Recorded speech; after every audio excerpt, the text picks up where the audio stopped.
It is 5:30. I'm calling the meeting to order. Roll call, please. Councilmember Meiser. Present. Councilmember Eltran. Present. Councilmember Wyrock. Present. Vice Mayor Carrillo. Present. Mayor Flores. Present. We'll now go into oral communications. This is the opportunity to address the City Council on any matter scheduled for closed session. Unless additional time is authorized by the council, all commentary shall be limited to 3 minutes. We don't have anyone in-house. Do we have someone on virtually? Yes, Your Honor, if you don't mind, I'll go ahead and admit Mr. Neely into the... Thank you. Good evening. Just a quick note to let you know that I would be there in person, except I tested positive for COVID and I didn't want to infect everybody. So I will talk to you at the oral communications during the open session. Thank you. Take care, Brock. Thank you. Any other? No, Your Honor. Okay, thank you. We'll now move on to the City Council closed session. Thank you, Your Honor. There are 5 items before the council in closed session this evening. The first, pursuant to Government Code Section 54957.6, conflict waiver to negotiator, agency negotiator John Lawless and Juliana Andrade, employee organizations, Porterville City Firefighters Association. Item 2, Government Code Section 54956.95, liability claim, claimant Benjamin Bogle and Carrie Curtis, agency claimed against City of Porterville. Item 3, Government Code Section 54956.95, liability claim, claimant Isabel Hernandez, agency claimed against City of Porterville. Item 4, Government Code Section 54956.9, subsection D, subsection 3, Council Legal Counsel, anticipated litigation, significant exposure to litigation, 4 cases in which facts are not yet known to potential plaintiff. And item 5, Government Code Section 54956.9, subsection D, subsection 4, Council Legal Counsel, anticipated litigation, initiation of litigation, 1 case. Staff's report. Thank you. It is 5:32. We will now go into closed session.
6:40, we will reconvene open session and report on reportable action taken in closed session. Thank you, Mayor. On item A2, claim by Benjamin Vogel and Carrie Curtis, on a motion by Vice Mayor Carrillo and seconded by Councilmember Wyrock, and a 5-0 vote, that claim was rejected. And on item number A3, claim of Isabel Hernandez, on a motion by Councilmember Meister and seconded by Councilmember Beltran, and a 5-0 vote, that claim was rejected. Thank you. Thank you. Please stand and join me in the Pledge of Allegiance and remain standing for an invocation or a moment of silence. Salute, pledge. I pledge allegiance to the flag of the United States of America and to the republic for which it stands, one nation, under God, indivisible, and liberty and justice for all. Is there anyone that would like to come forward and do the invocation this evening? If not, please remain standing for a moment of silence.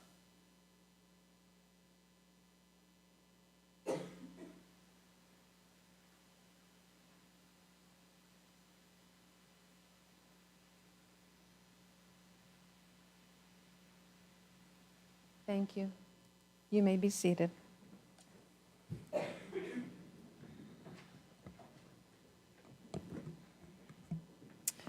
Okay, let's do the presentations.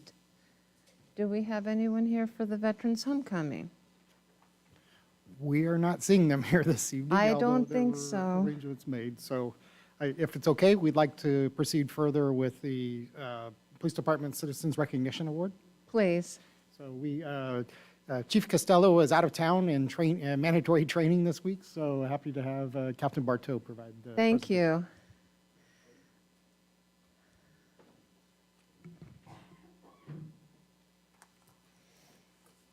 Good evening, Madam Mayor, members of council, Mr. Lawless, Ms. Hildreth, city staff, and members of the public.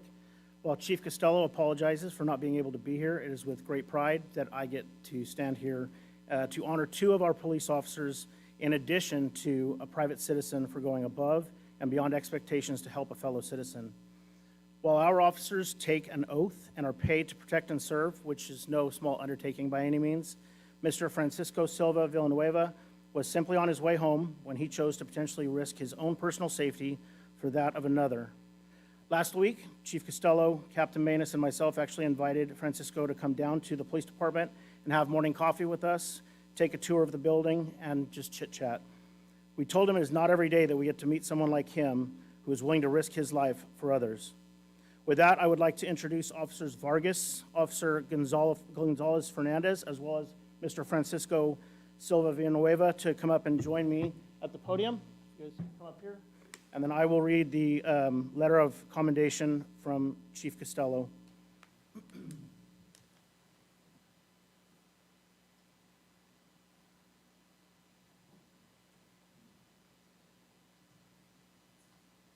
So this is to all three of you from Chief Costello, letter of commendation. On August 23rd, 2022, at approximately 7:30 p.m., Porterville police officers responded to a call for service at Al's Mini Market. The nature of the call was regarding two subjects that had possibly been exposed to fentanyl and overdosed. Prior to officers arriving on scene, Mr. Francisco Silva Villanueva was traveling home northbound on Highway 65 when he observed several subjects in distress. Francisco pulled over to the shoulder of Highway 65 and responded to assist the subjects in distress. Francisco observed one of the subjects not breathing and immediately began performing CPR. Officer Daniel Vargas and Officer Angelica Gonzalez responded to the call for service. Immediately upon arrival, Officer Gonzalez and Officer Vargas observed neither subject was breathing and took immediate action. Based on their training and experience, Officer Gonzalez and Officer Vargas believed these subjects were experiencing an overdose. They administered Narcan and took over to continue chest compressions until medical and fire personnel arrived at the scene to render advanced life support. By administering Narcan and performing chest compressions, both subjects were revived and transported to Sierra View Medical Center, where they did survive. In addition, Francisco's unselfish act of seeing someone in distress and rendering medical aid assisted in saving of these two lives. These two officers and Francisco went above and beyond, saving the lives of two fellow citizens. Their life-saving efforts were heroic and should not go unrecognized. In recognition of your actions, it is with great honor and great pride that I issue this letter of commendation from Chief Costello.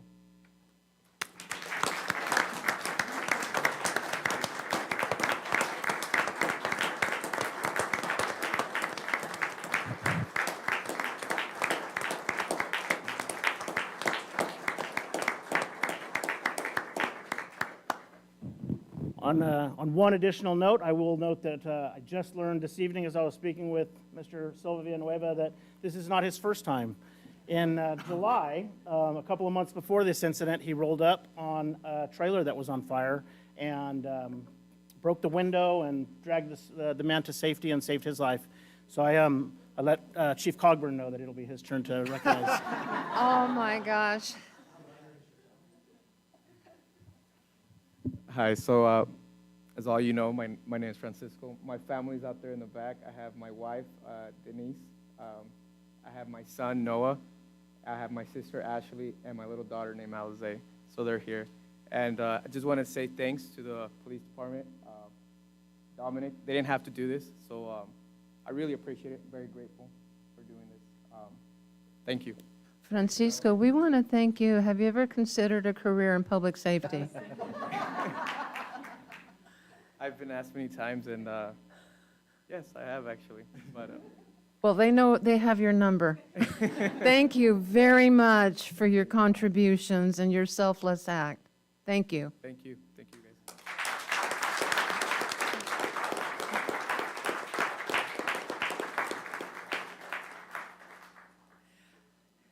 Next, we will go into the Employee Service Awards, and I'll begin with the Vice Mayor. Thank you, Mayor. I'll start with 10 years of city service for Jason Ridenauer. Jason, please. Front and center.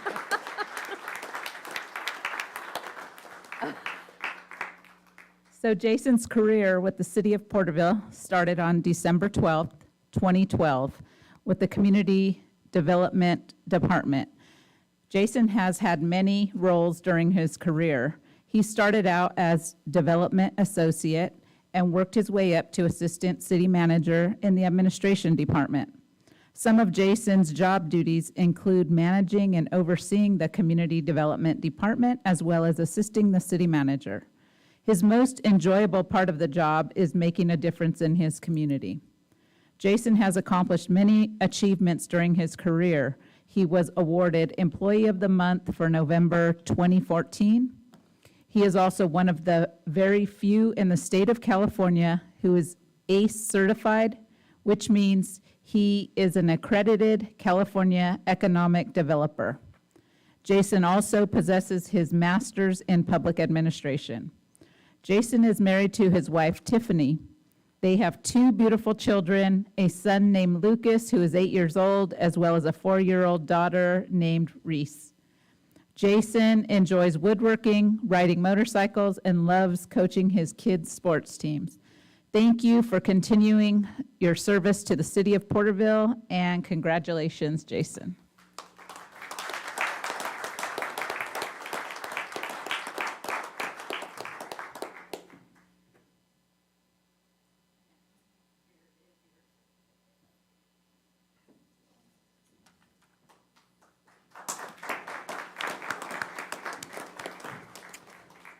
Next, I will have Councilmember Wyrock.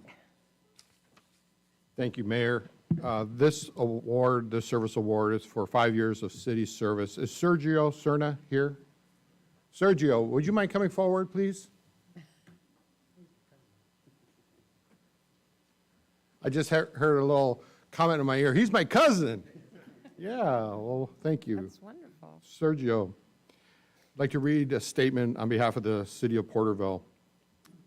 Sergio's career with the city of Porterville started on December 4th, 2017 with the police department, where he serves as police officer and detective. Some of Sergio's job duties include patrol and special assignments, such as school resource officer and detective. As a school resource officer, Sergio visits different campuses to ensure safety and protection of our local schools. He also conducts presentations that include tips on crosswalk and bicycle safety. His most enjoyable part of the job is working in the very city that he grew up in. Sergio and his wife, Roxanne, is Roxanne here? Well, they have 5 beautiful children. When Sergio's not working and ensuring safety in his community, he likes to go fishing and hunting.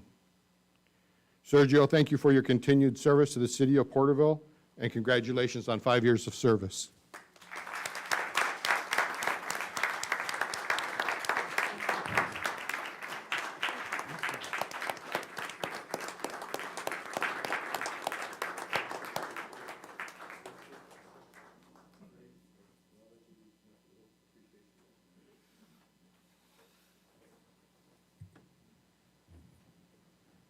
Anything you'd like to say?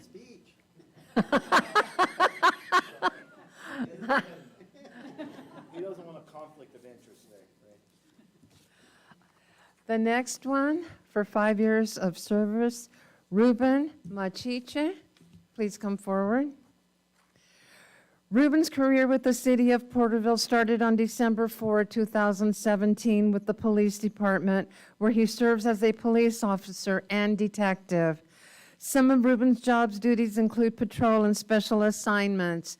Currently, Ruben is assigned to Neighborhood Crime Suppression Unit, NCSU, Special Investigations Unit, and General Investigations Unit. Ruben's most enjoyable part of the job is investigating crimes of serious nature and gang-related crimes. After investigations, Ruben would like to become a canine handler. Ruben and his wife Jessica have 2 sons, Ruben and Jackson Machiche. Ruben enjoys lifting weights, gaming, and riding motorcycles. Thank you for your continuing service to the city of Porterville, and congratulations.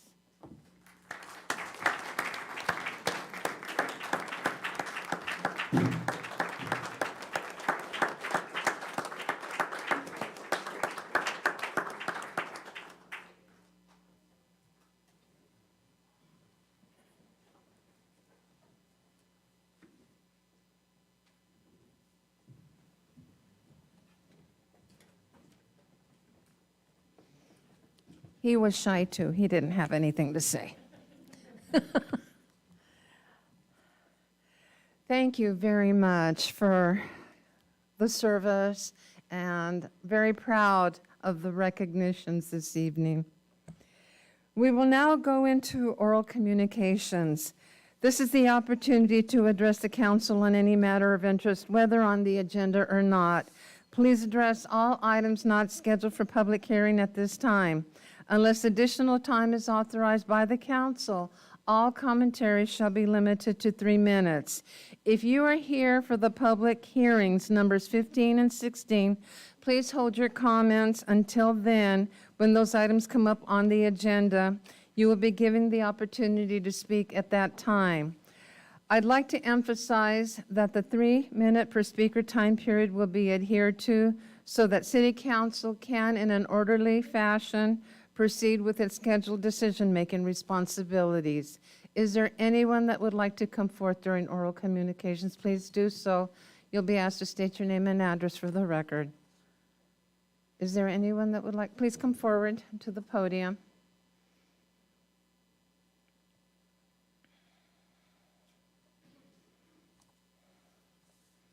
Thank you very much. Please state your, put the microphone down a little bit lower, just a tiny bit, Okay. No, good.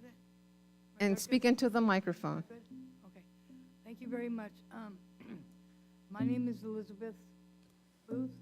I live on Main Street. I've lived there on Main Street since 2016, and I would be nothing without God. God is my life, and I went to high school in this town, and I am so amazed of the things that I see every day. It doesn't matter 2, 3, or 4 o'clock in the morning. It doesn't matter what time, because you never know when I'm going to show up. And it's amazing because I think that the trash we have on Main Street, I can walk down Main Street there is trash that is on Main Street, and I can specifically say that, I believe it was, during the Thanksgiving holiday, I noticed like 5 bags of trash on the side of the street, and it was there for 5 days. And I said something to somebody, and they said, well, they passed it to the next person. Well, somebody's got to clean it up. And I believe if we get together and do it, it would all be cleaned up. And I also have a problem with the homeless people that sleep around. I don't have a problem with the homeless people. What I have a problem is with them leaving their trash and they don't clean it up. That makes our streets look very bad. You know, if they're gonna bring garbage, you take it with you. I've noticed that they sleep in the cubby holes. They've broken into 2 businesses that I've noted, that I have been told about. And, you know, there's not a police report or anything done because there was nothing taken. But that looks bad on the businesses. So that's what I have a problem with. And I think that when they're in front of a business, I don't believe that should be done because that makes the business look bad. And I think Porterville is a beautiful town. I love living on Main Street, but we need to clean up our town. And I believe that if we all got together and were aware of our surroundings, then we can make Main Street a better town. Thank you Sorry. very much. Sorry. That's okay, no apology. Please hold your applause. Please hold your applause. We're conducting the meeting. Is there anyone else that would like to come forward under oral communications?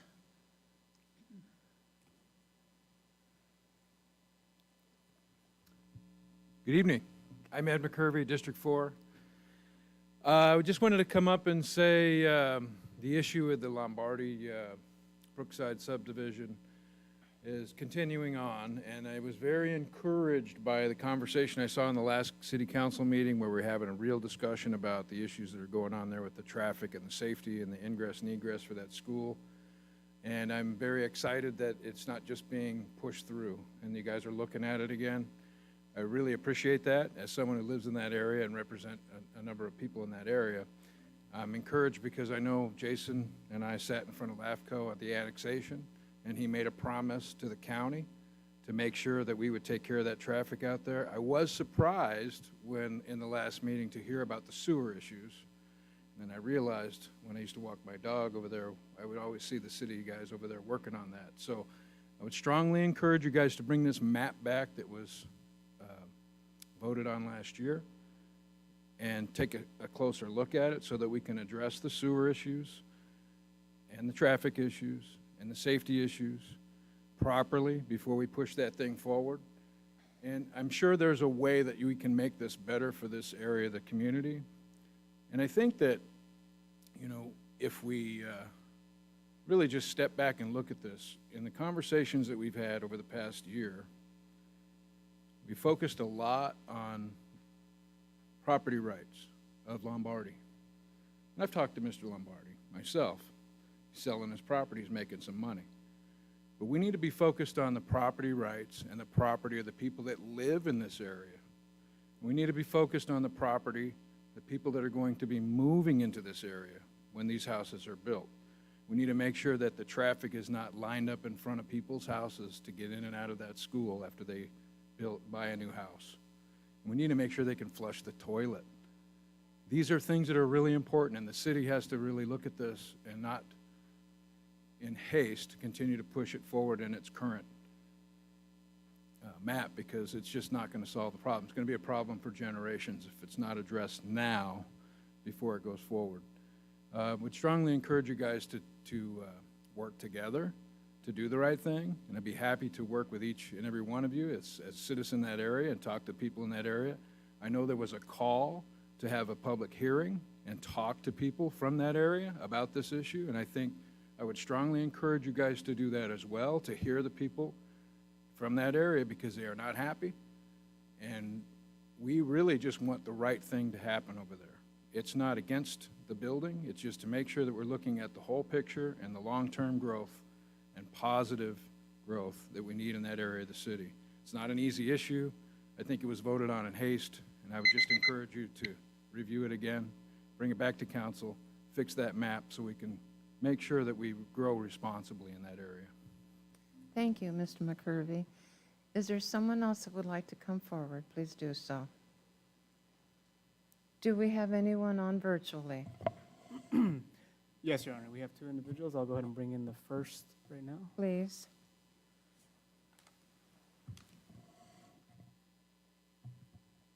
Good evening, Mayor, City Council, and citizens. This is Brock Neely, address on record. I'd like to wish everybody a happy new year. I'd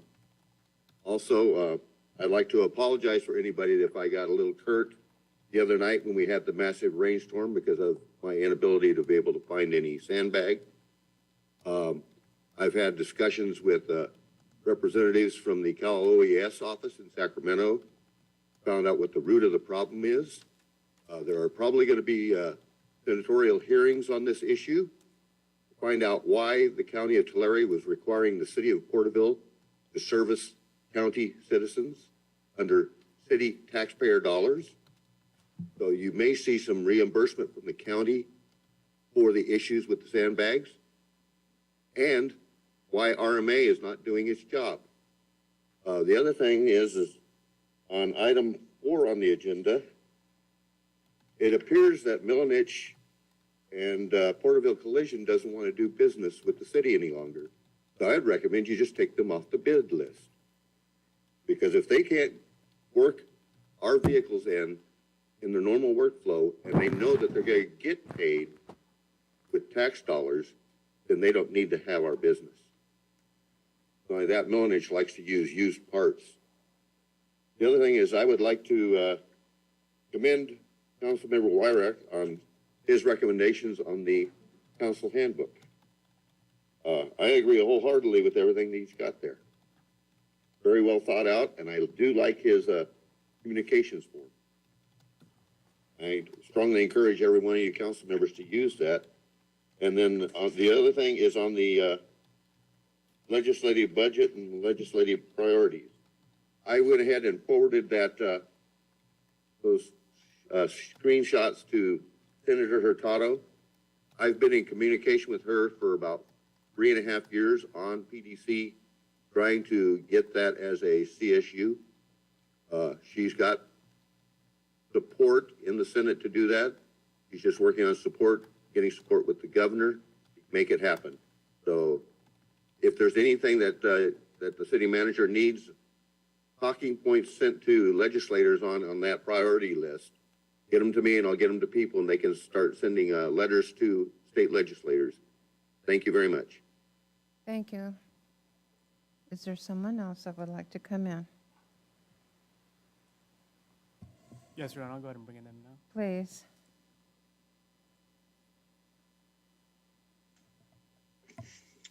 Honorable Mayor, City Council, and City Manager, my name is Miguel Ramirez, Public Affairs Manager for SoCal Gas. We are reaching out to inform all customers that natural gas prices are going to be higher than usual this January due to several unprecedented factors beyond our control. Customers may see a winter natural gas bill double or higher compared to 1 year ago. The high bills are a result of historically high natural gas prices in the western United States. SoCal Gas doesn't set the price for natural gas. Instead, natural gas prices are determined by national and regional markets. SoCal Gas buys natural gas in those markets on behalf of the residents and small business customers. And the cost of buying that gas is billed to those customers with no markup, meaning SoCal Gas does not profit from the gas commodity prices going up. According to the U.S. Energy Information Administration, a number of factors are contributing to higher natural gas commodity prices. One, widespread below normal temperatures on much of the West Coast, including Washington, Oregon, and California. 2, high natural gas demand for heating by customers in areas with below normal temperatures. 3, reduced natural gas supplies to the West Coast from Canada and the Rocky Mountains. 4, reduced interstate pipeline capacity to the West Coast because of the pipeline maintenance activities happening in West Texas. And then finally, low natural gas storage levels on the West Coast. To help our customers reduce energy bills, we encourage them to lower their thermostat 3 to 5 degrees, install proper caulking and weather stripping. This could save roughly 10 to 15% on heating and cooling bills, wash clothes in cold water, reduce the temperature on the water heater. Lowering the temperature on the water heater or setting it at 120 degrees can save up to 22% in energy cost. And then finally, limit the use of non-essential natural gas appliances such as spas, pool heaters, and fireplaces. Visit SoCalGas.com/manage higher bills for more information. In addition, SoCalGas recently announced a $1 million contribution to the Gas Assistance Fund, a program that helps income-qualified customers pay their natural gas bills. To learn more, please visit SoCalGas.com/assistance. If you or a member of the community have any questions, please reach out to me directly. Thank you for having me tonight. Thank you very much. Is there anyone else? No, Your Honor. No others in council chambers? Okay. We will now move on. On the AB 1234 reports, I'm pulling the reports from this section and moving them back after scheduled matters so that we can continue with the council meeting and go into the reports. This is a time for all committee, commission, board reports, subcommittee reports, and staff informational items, city and commission meetings, committee meetings, Parks and Leisure Services Commission. Do we have anyone? Library and Literacy Commission, please. I'm like the geyser, I'm Old Faithful. I hope you all had a good holiday and you started off the new year. God gave us rain. We forgot to tell him we wanted it a little at a time. Take care of yourselves, and I know that the city staff is been going crazy because they have to work.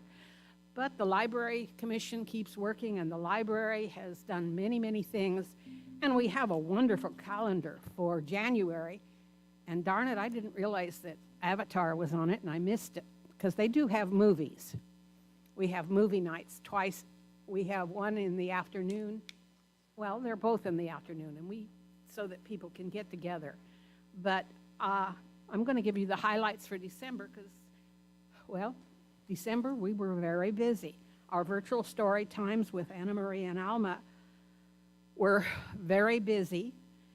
There were 1,038 English story times viewers, 1,085 story time, and that's a total of 2,123. The bilingual story time that is every Thursday morning in the library had 56 participants. We are doing the family literacy services every Thursday of the month at 5:30, where literacy problems within families so that they can get some help and assistance with math, grammar, vocabulary. And families receive a free book each month. There were 6 participants. There's no place like the library, and I think you heard that. Winter mini reading program ran the December 1st through January 6th, and there were 22 adults, 14 teens, 58 kids, I'm going to say youths, 13 babies for a total of 107 participants. Our pictures with Santa, who he is retiring this year, and we're going to have to replace him. And Santa Carl has been with us for many, many years. The pictures were done December 3rd, 13th, and 21st, and 488 participants were involved. The winter break crafting activities were Mondays and Wednesdays and had 162 participants. Movies at the library are every Friday afternoon. Staff showed Christmas holiday movies, and there were 49 participants. December 7th, pajama story time with Nana Sandy And I'm sure you remember that Sandy is a longtime library employee, and fortunately, now she's going to volunteer with us. There were 49 participants. And December 9th, they had an informal booth at the Parenting Network holiday event, and we had 473 participants. We had our annual Patron Appreciation Day on December 15th, and refreshments were served from 10 to 12 and 4 to 6, and there were 60 participants. So that, now you understand that we're in a temporary library that's very small, and yet all of these activities were taking place. And I myself started doing some things at the library because I'm a bookaholic. There's no bad books, as far as I'm concerned. And in our literacy department, Ray's tutor has announced that his reading and comprehension has improved, and he's confidently reading the Reader's Digest. He's encouraged to read more, and he's really progressing. So remember that our library provides literacy services also for anyone that needs it. They're always in need of tutors. So if anybody wants to do that, we would invite them to come and join us, and come use our library. It's a great place. And as you know from last month, we have great staff. Thank you. Thank you very much. Arts Commission. Animal Control Commission, is there, please, I see, oh, thank you. And congratulations, Jason, well deserved. Been a while since I've seen you. That's great. I'm Kathy Gwen. Kathy, go ahead and bring I it know down. I'm short. No, that's okay. I'm Kathy Gwen, I'm the chair for Animal Control Commission. And we've all know about the recent loss of Augie, but I want to let you know that the staff is on duty. They are really doing a heck of a job. They're resilient, and they're getting the job done. And for that, we're so proud. We saw the last 3 months and how hard they're working, and they got it together. There's really nothing new to change, new to report. Everything looks good so far, and we will be discussing some ideas and proposals that we have in mind for the shelter ideas and names and everything else. So we will discuss it among ourselves and bring that to the council when we believe it's appropriate. So just want to let you know they're hanging in there. They're hanging tough. So that's it. Thank you very much. Youth Commission, no?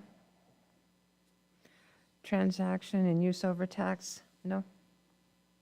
Staff informational reports.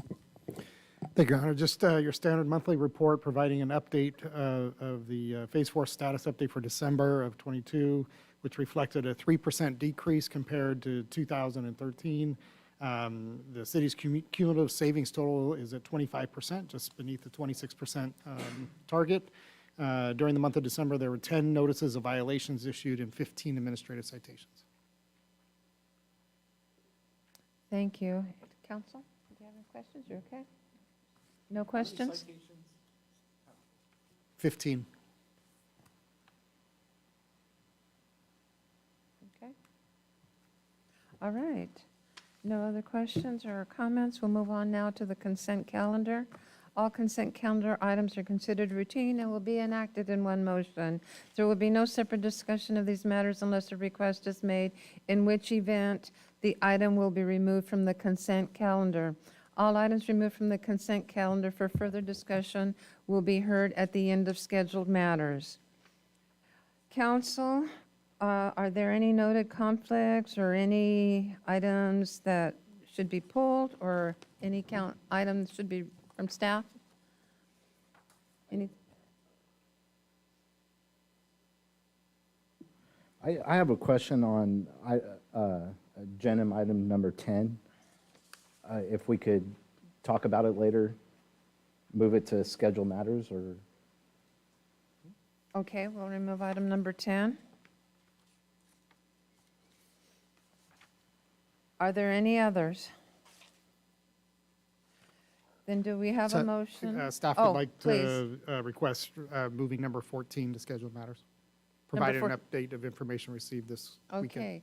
Number 10 and number 14 have been removed and will be taken after, well, at the end of scheduled matters. So do we have a motion for items 1 through 9, 11 through 13?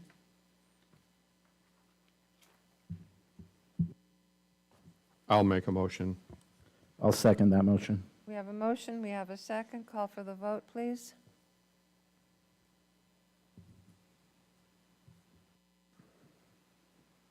Passes unanimous 5-0. We'll now move on to the public hearings. Thank you, Your Honor. There have been 2 public hearings scheduled for this evening. The first is to consider zone change from RM3 High Density Residential to CG General and Service Commercial for Pasadena La Cosecha, located at 23 North F Street. And Mr. Reitner will provide the staff report. Thank you, Mr. Lawless. I've asked Mr. Cepeda to provide the staff report. Good evening, Mayor Flores, council members, and city manager. Subject is today is the applicant is requesting a zone change for property located at 23 North F Street.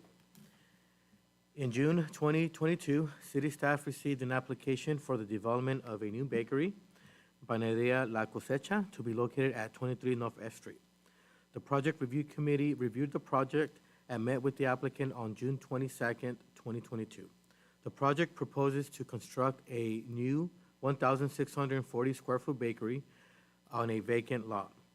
The land use diagram of the Porterville 2030 general plan designates the site as general and service commercial, while the site is currently zoned RM3 high density residential. Prior to the development of the site, the zoning must be brought into conformity with the general plan. The property has been vacant since 1998, when a demolition permit was issued to authorize demolition of an existing dwelling.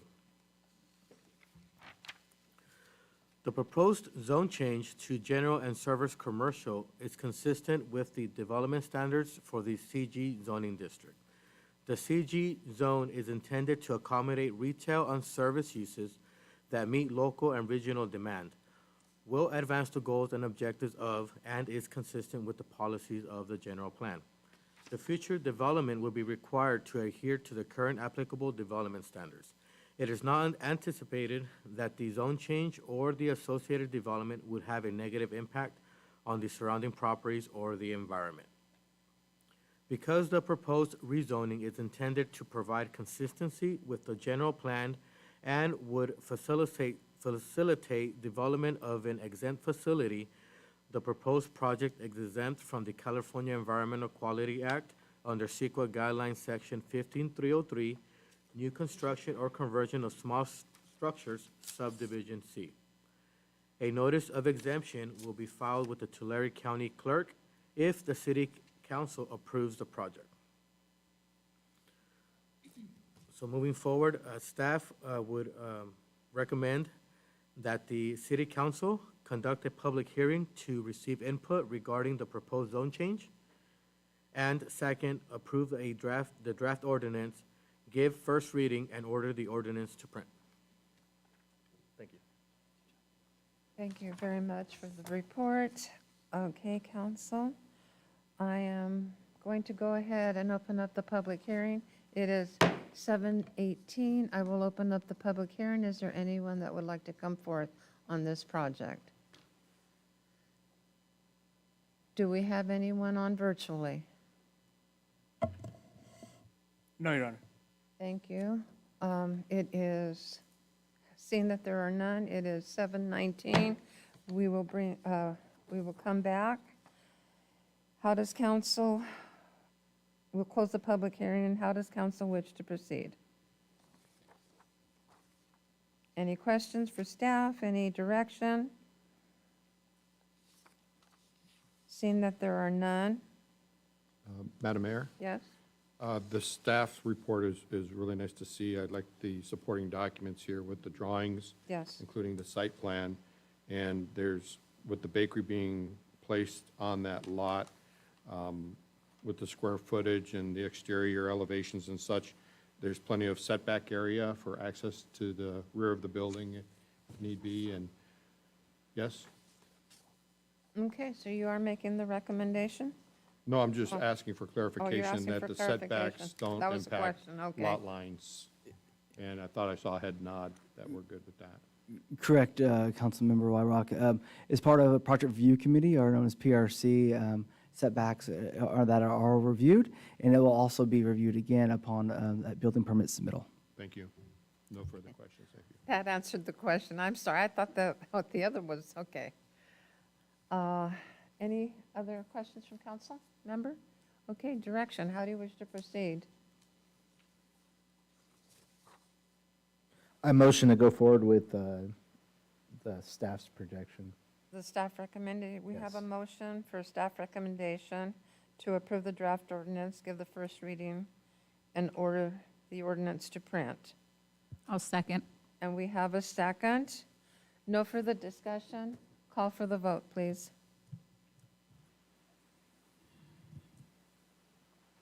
Passes unanimous 5-0. Thank you. We'll Read by now go- title only, Your Honor. Please. An ordinance of the City Council of the City of Porterville containing findings and conditions in support of zone change PRC 2022-012-Z from RM3 High Density Residential to CG General and Service Commercial for the development of a future bakery. Thank you. We'll now move on to item number 16. Thank you, Your Honor. Consideration of Villas at Sierra Meadows 4 and 5 Development Project. Again, Mr. Ridenour will provide the staff report.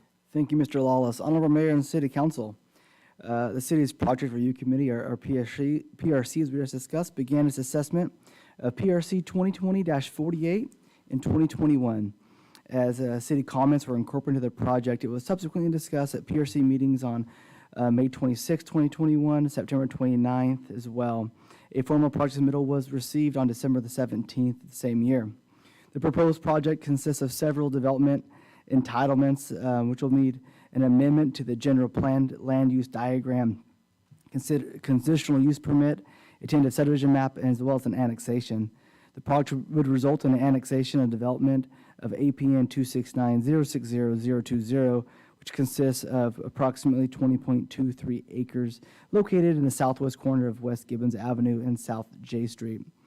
Development would generally include a subdivision of the property into 80 lots for single-family use, construction of a 0.86 acre part, and construction of interior local streets and necessary on-site improvements and improvements within the abutting major streets rights-of-way.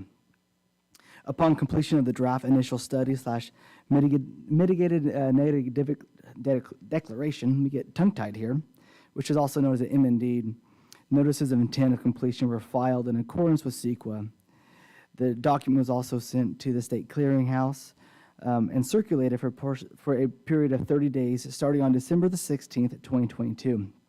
The city published a public hearing notice and provided public hearing notice of property owners within 300 feet of the project area as well on January 7th of 2023, notifying the public of the public hearing that would be scheduled for January the 17th, which is this evening. On January the 10th, the city received a comment letter from the Department of Toxic Substance Control requesting additional environment site assessment based on the current agricultural use. After consultation with CEQA specialists, a determination was made to recommend a continuation of the public hearing to February 21st, 2023 to allow time for additional environmental site assessment to be conducted in accordance with the comments received. After writing of the staff report, the applicant contacted staff and requested that the item be continued to February 7th, which would be the next meeting instead of February 21st. Staff has consulted with legal counsel, and we are okay with either date of continuation. As legal counsel may comment on that as well. My only thought on the going out a little bit longer was just to ensure that there was time for the additional information to be received. But what we can do is if we do not have it at the time of the next meeting, then we can continue it again to that following meeting, and that's fine with me as well. Thank you. So as noted, staff's recommendations that City Council continue the public hearing scheduled to consider the indictments of PRC 2020-48 either to the February 7th or February 21st meeting. Staff's available for questions, and I believe the applicant is on Zoom as well. Thank you. I have a question. Sure. The question that I have with the recommendation that has already been made, we are not going to conduct a public hearing as of this time. We're going to conduct it.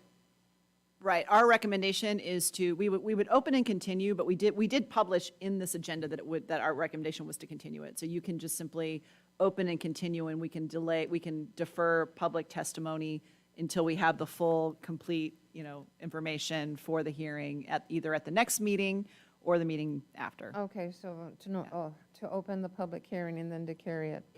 If the council approves the If that is continuation, how that's what we'll do. That's the question that I'm asking my colleagues on the dais. Go ahead and open up the public hearing to defer it. Okay.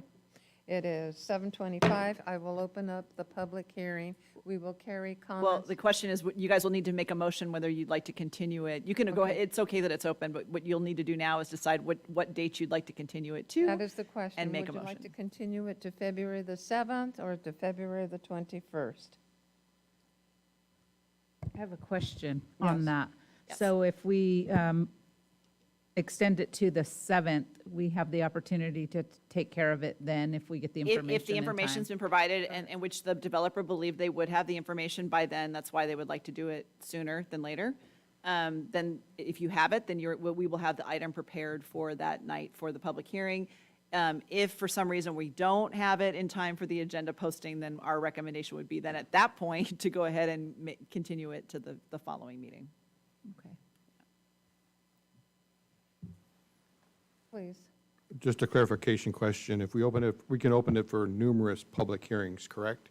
So it's the same public hearing, but you're allowed to, once we've noticed it once, we can, as long as we're in a public setting, we're at the public hearing, you may continue it to the next date, and that is the notice needed for a continuation. Okay, we have a member in the audience that is raising their hand. They can come up. It is up to the council if you like. You can go ahead and allow public comment would like the today. public But comment. I do want to emphasize that there will be additional information for the continued public hearing after tonight. Thank you. Okay.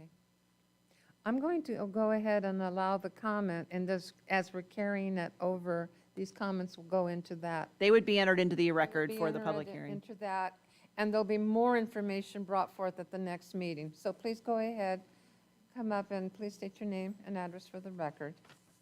Hello, my name is Victor Manuel Rojas. Kid foxes are endangered, right? And this property, I've been working in this yard, this person's yard, and there's red foxes and there's kid foxes there. They're beautiful dogs I've seen. I have been back there in the backyard. I've stayed in her backyard and seen these beautiful dogs come out, the foxes and those kid foxes around where her place is at. Because I'm a handyman, just to help other people out when they need the help.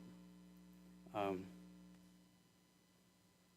want to say putting those places in that, taking her land, part of her land away, taking the kid fox's habitat away. And that's something terrible about them.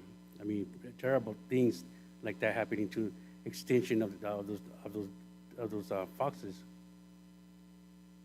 It's beautiful. They're beautiful dogs.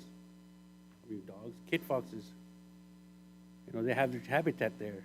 I mean, in that area where they're planning to take their habitat away. I mean, for me, it's something beautiful. It's the, that's all I got to say. They're beautiful dogs. Thank you. Yes, my name's Lillian Garcia. I live at 560 Hemlock. I also have a house at 408 Hemlock, and I have property across the street, which is 485 Hemlock. The kit fox is an endangered species, and there are kit foxes on 560 Hemlock. There's also a red fox, and he is so beautiful with the white bushy tail. I said, and we have seen him. We've got pictures. Someone here has pictures of the kit fox on their property. They live right there on Indiana, and they have a house on Hemlock. And they have pictures that they have taken on their phone that if you want to see them now, he can bring them up now to show you. And they are an endangered species, so they're going to take that south corner, tear out the grove, and where the kit fox is going to go. Thank you. Anyone else? Yes, it's the white and gray fox. And Your name, please? Oh, Samantha Nisan Garcia. Thank you. Please continue. Okay. And they have babies underneath the car, underneath the, whatever you want to call it, down the ground.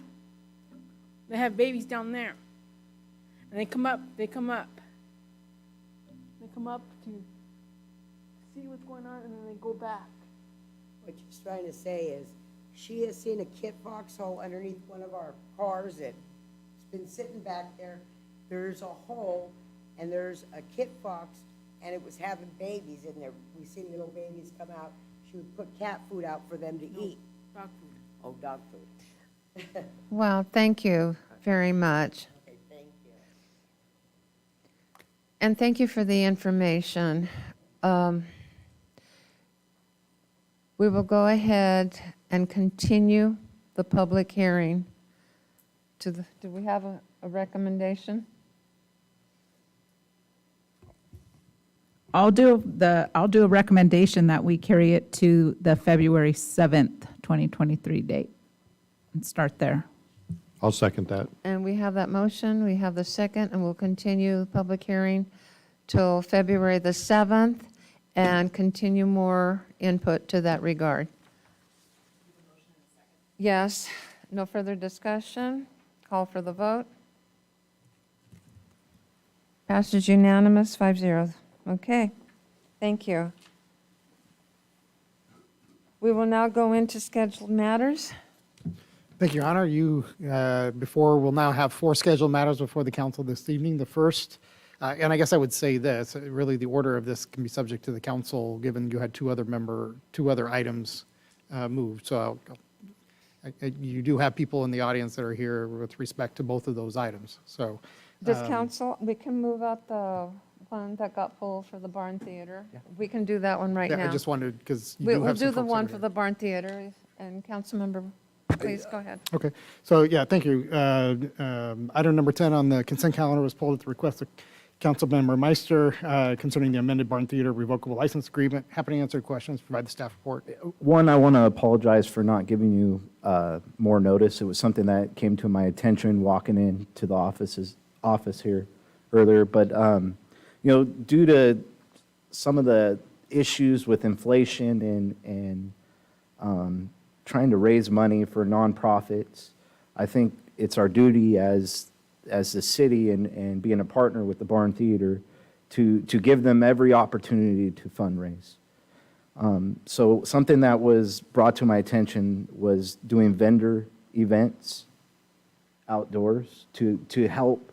And not only that, but it's promoting the Barn Theater, and people are driving by and they could see the commerce or people getting together there. And I hope that helps grow the numbers at the Barn Theater. And then a question that I have, so that would be something I would like to amend with the contract or add, is being able to do vendor events in the parking lot. And then the time of the contract. It was a 25-year contract in the past. Why has it changed to 5 years with a possible additional year? So these were amendments proposed by the Barn Theater themselves. So in answer to the allowing for fundraising events, there is specific language that's been included to allow them to do that. To have outdoor events in the park, okay. And Thank you. other events within the facility itself as well, which is broader than had been allowed previously. So Yes, yeah. So I did see that. So that as well, and then the time was just at the request. That's what the council That was what's discussed. No, may I chime in? I'm going to chime in. Defer to the Legal mayor, Vice Mayor. counsel, the Barn Theater legal counsel sat in the meeting with us, and the information that was brought to the table was at the direction of council to us for the audit committee, and these proposals were done, this proposal and these changes were done with their representative of legal counsel. I got you. I can kind of give you the reasoning, I think, in the discussion with regard to the 5 years, though, if it'll help. Yeah. I think that, so we are expanding quite substantially their ability, putting out there what they're able to do fundraising wise. But we did want to make sure that there's a balance. We absolutely agree. I think the city does want to see them succeed and wants them to be able to fundraise. But they also want to make sure that the character of the theater, it still remains a theater and it doesn't turn into something else.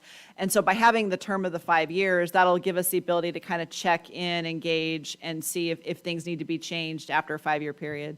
So, and I don't think they had an issue with it either, because they have a lot of responsibilities with regard to upkeeping the property, and I think I don't believe there was any issue with regard to that term between and I do believe that was that was also a suggestion on their part, so. Okay, and I just want to confirm, as long as they're permitted, they could do outdoor events, vendors in the parking lot.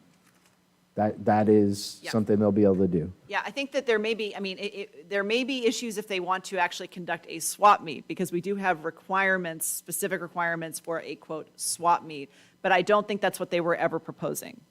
I think that they were actually looking at potentially, there will be there could be fundraising activities involving third-party vendors, Yeah. like, like little festivals or fairs or those kinds of things, but, but I do think there is there was a strong indication from the city standpoint not to actually create another swap meet, out there, even unintentionally, because I don't think that's what I don't think the Barn Theater has any intention of Yeah, and conducting there's that not right enough room to potentially compete with the swap meet. I think that it would be now. Well, then we small have a separate vendors. process for that, yeah. So what they would need to do in that particular circumstance is do a community civic event, because that's on city property outside of the Barn Theater property, if it was the parking lot, as an Yes. example.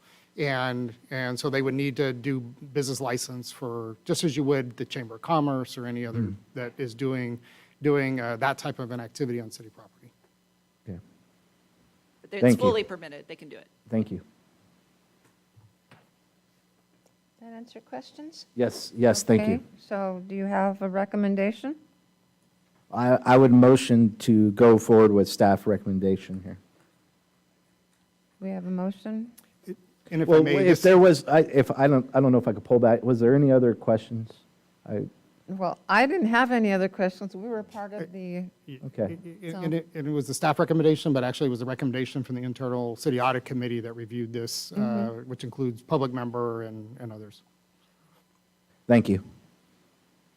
So I'd motion to go forward with staff's recommendations. the approval of the proposed amendments Yes. to the license agreement between the city and the Barn Theater. We have a motion. I'll go ahead and second, because it was a lot of work. It's been a lot of work to get to here. And as it's always been, we want the Barn Theater to succeed. And that has never been any doubt. And we are there. We are there.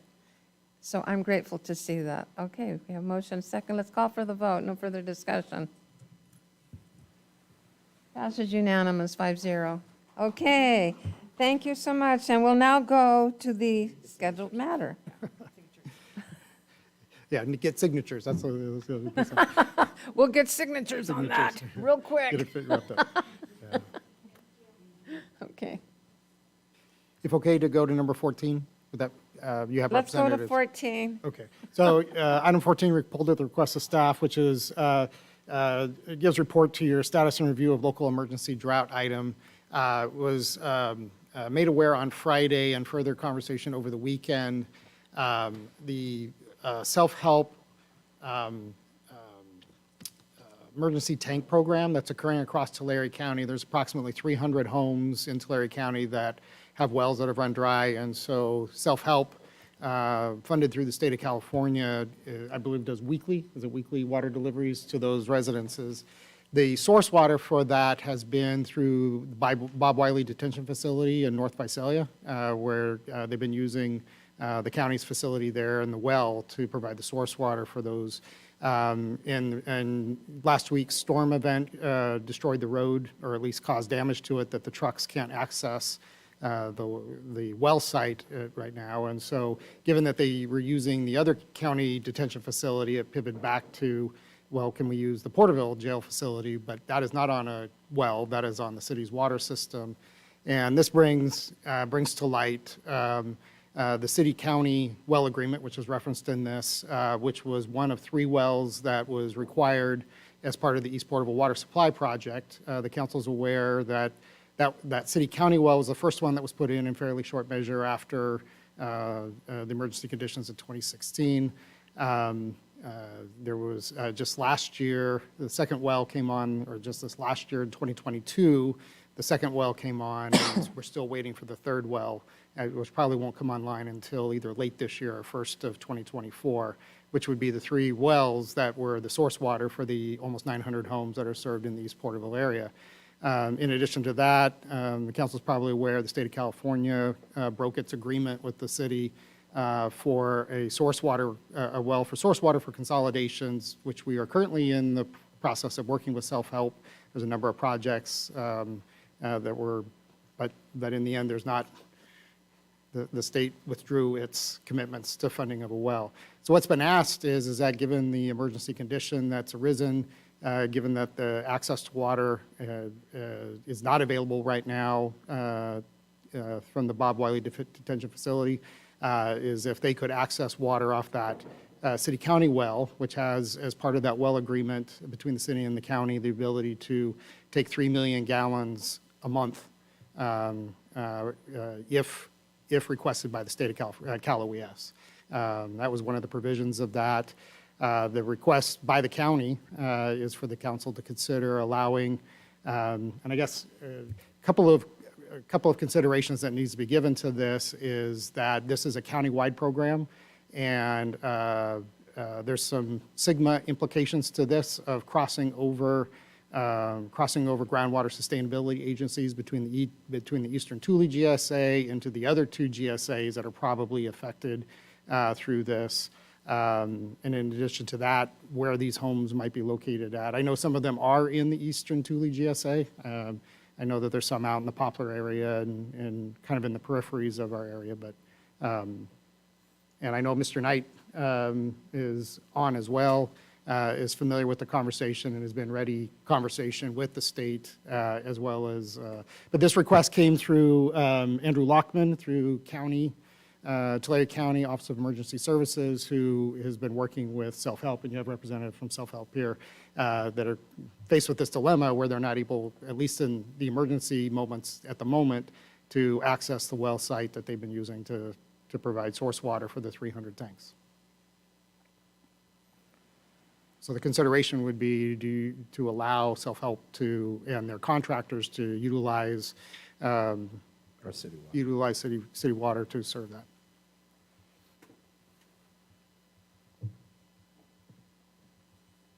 Okay, Is it open for comment? yeah. He presented Let's it to schedule us. I want to maintain a good working relationship with our county. We are county members. I guess, I don't know if you have clarification on when the road would be fixed to where they could get their water from, you said Bob Wiley, right? Is there any time frame on getting that road fixed? I just know that it's closed at the moment, and it said not available until repairs are made. So I didn't receive that information. I don't know if it's a couple weeks. Yeah. So there hasn't been that information as to when the repairs would be made. Something the council could do is to provide, if it wished to, provide authorization and revisit that decision at your next meeting. I would like to revisit at the next meeting and to provide the authorization and Yeah. revisit at the next meeting. Yeah, I was just going to ask for more staff information as far as the pros and cons for us as a city, as far as the timetable for that and what the impact would be for Right. our local water issues as well, so. And, Mike, I'm going to defer to you. And No, absolutely. I would say time, the season is on our side, right? So during this time of the year, demands are low, temperatures given the rainstorms. So as far as capacity goes, I do not see a problem from a capacity standpoint. Given council's approval to move forward, I think we would need to go through the process and just advise the Eastern Thule GSA and coordinate those conversations. There would be record keeping of the water taken, and then we would have to work out the details of how it's accounted for. Those are probably smaller details. The initial approval is probably the biggest. But given the time frame and consideration, I think right now is a better time to do it than in the middle of July. So from a standpoint of capacity, there's not a negative impact to the community at this point in time to provide that assistance. I would just say the importance is the accounting and working out the details of consideration through the Eastern Thule GSA. Thank you for that information. Vice Mayor had comment. I appreciate council members' thoughts of looking at pros and cons also. I would like to hear some more information on, is there other resources besides us? Where are the homes located that need access to the water? And then how much is needed? Like is there a, what do you call it? I guess like a boundary of how much, we can, yes, a cap on what we would provide. Those are just some thoughts that I have. Well, you have with you self-help representatives that are here that may be able, who are administering the program and the contractors. Would you like for them to speak to that? Yeah, because when you were speaking, I saw one of them going like this, especially, I saw her head shaking no, and I believe it was, is there anyone else that could help? And please come forward. I believe there may be a couple of questions. This is your time. This is your minute to be able to ask a question, so please do so. Please. Vice Mayor? Okay, you want me to start? Is there any other resources for water? No, Tammy McVeigh, Director of Emergency Services for Self-Help Enterprises. To answer your question, no, there are no other resources. Due to some GSA issues and concerns, we have really been seeing a lot of the communities locked down on allowing us to purchase water from them, smaller communities or at-risk systems. So Tulare County really stepped up and allowed us to use their well, purchase water from them and I apologize for giving you inaccurate numbers, it's 389 homes throughout Tulare County. Just right here in the Porterville area and to Poplar, Springville, Strathmore, there are over 50 homes that are dependent on or tanks and hauled water. And I do understand that there is a request for give us a little bit of time.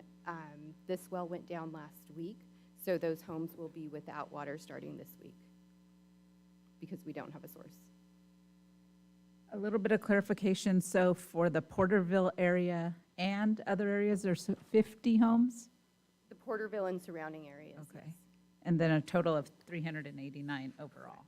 So I think so essentially probably 50 in the Eastern Thule GSA and the remainder of them in the other two. I don't know, that extends out to Tipton, Pixley. I didn't go out that far. Okay. Are they going to be paying the same rates that the citizens of Porterville pay for water? Yes. Yeah, it's according to whatever the.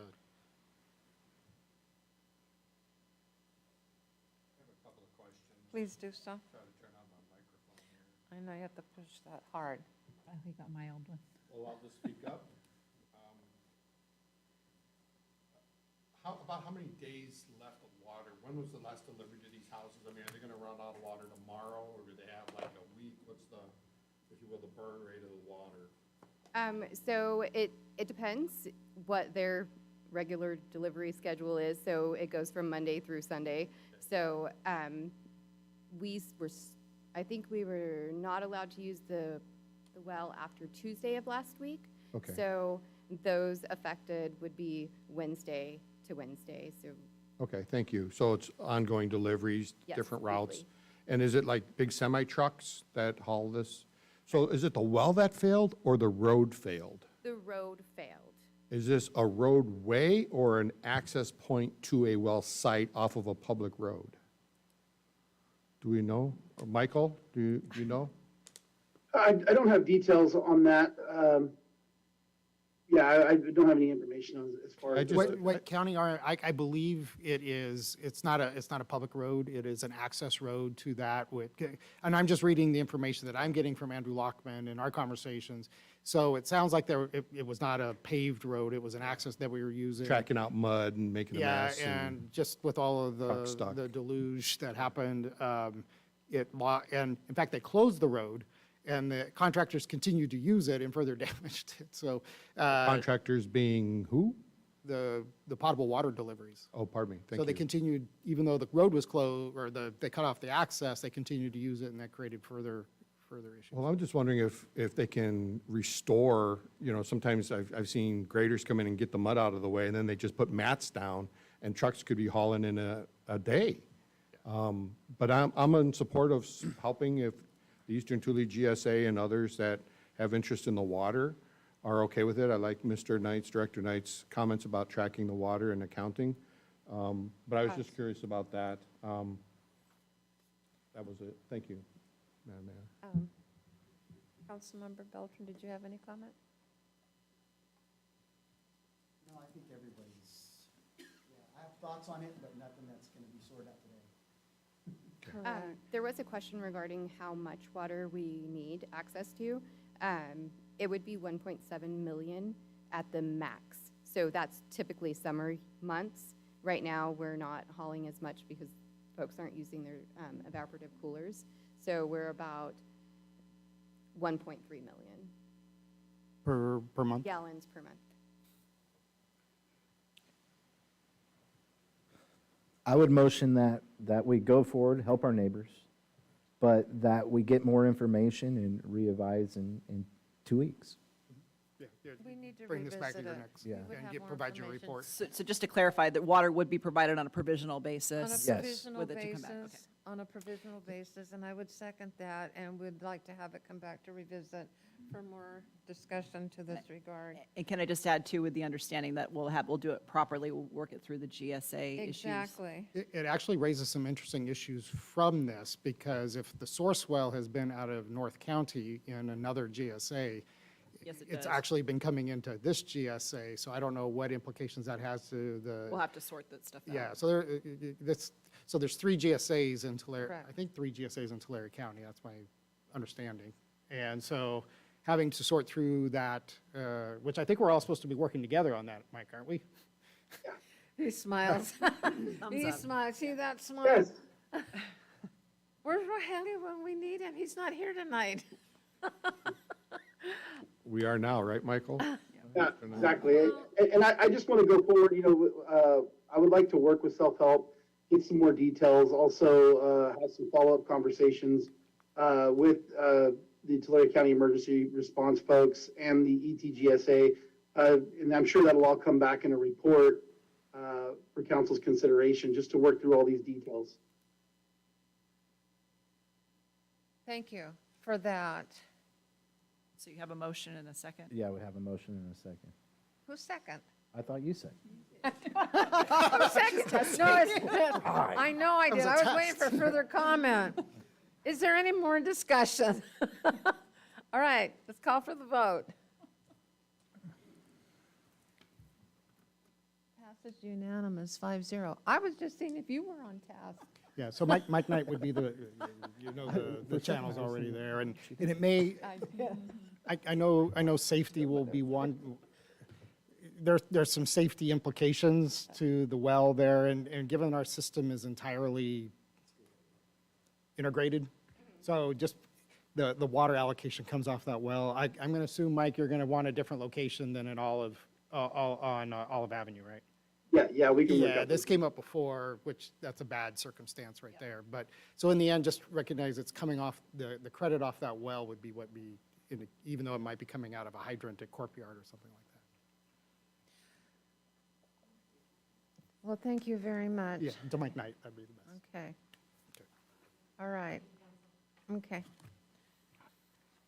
Now, we'll move on to number 17. All right, thank you, Your Honor. Next scheduled, which would essentially be 19, Yeah. the consideration of amendments to the City Council Procedural Handbook. This was first entertained by the council at your last meeting. There were two particular requests that were made. One was a change in the order of business and the movement of the AB 1234 reports after scheduled matters. And so there's been a draft resolution that's been provided indicating that change. And then it was a request to have the city attorney draft a social media use policy, which she has done and provided. In addition to that, provided further kind of background in some of the case law that goes towards that. In addition, if that were to be adopted, she would like, so in the resolution to change the order of business, there would also be. Actually, no, I made a little change, it just didn't quite make it into the agenda packet. So what I would do is that social media policy would become an appendix. And so I added a reference under general terms, section 10, or section Roman numeral 10. And I added it actually right after the issuance of electronic devices.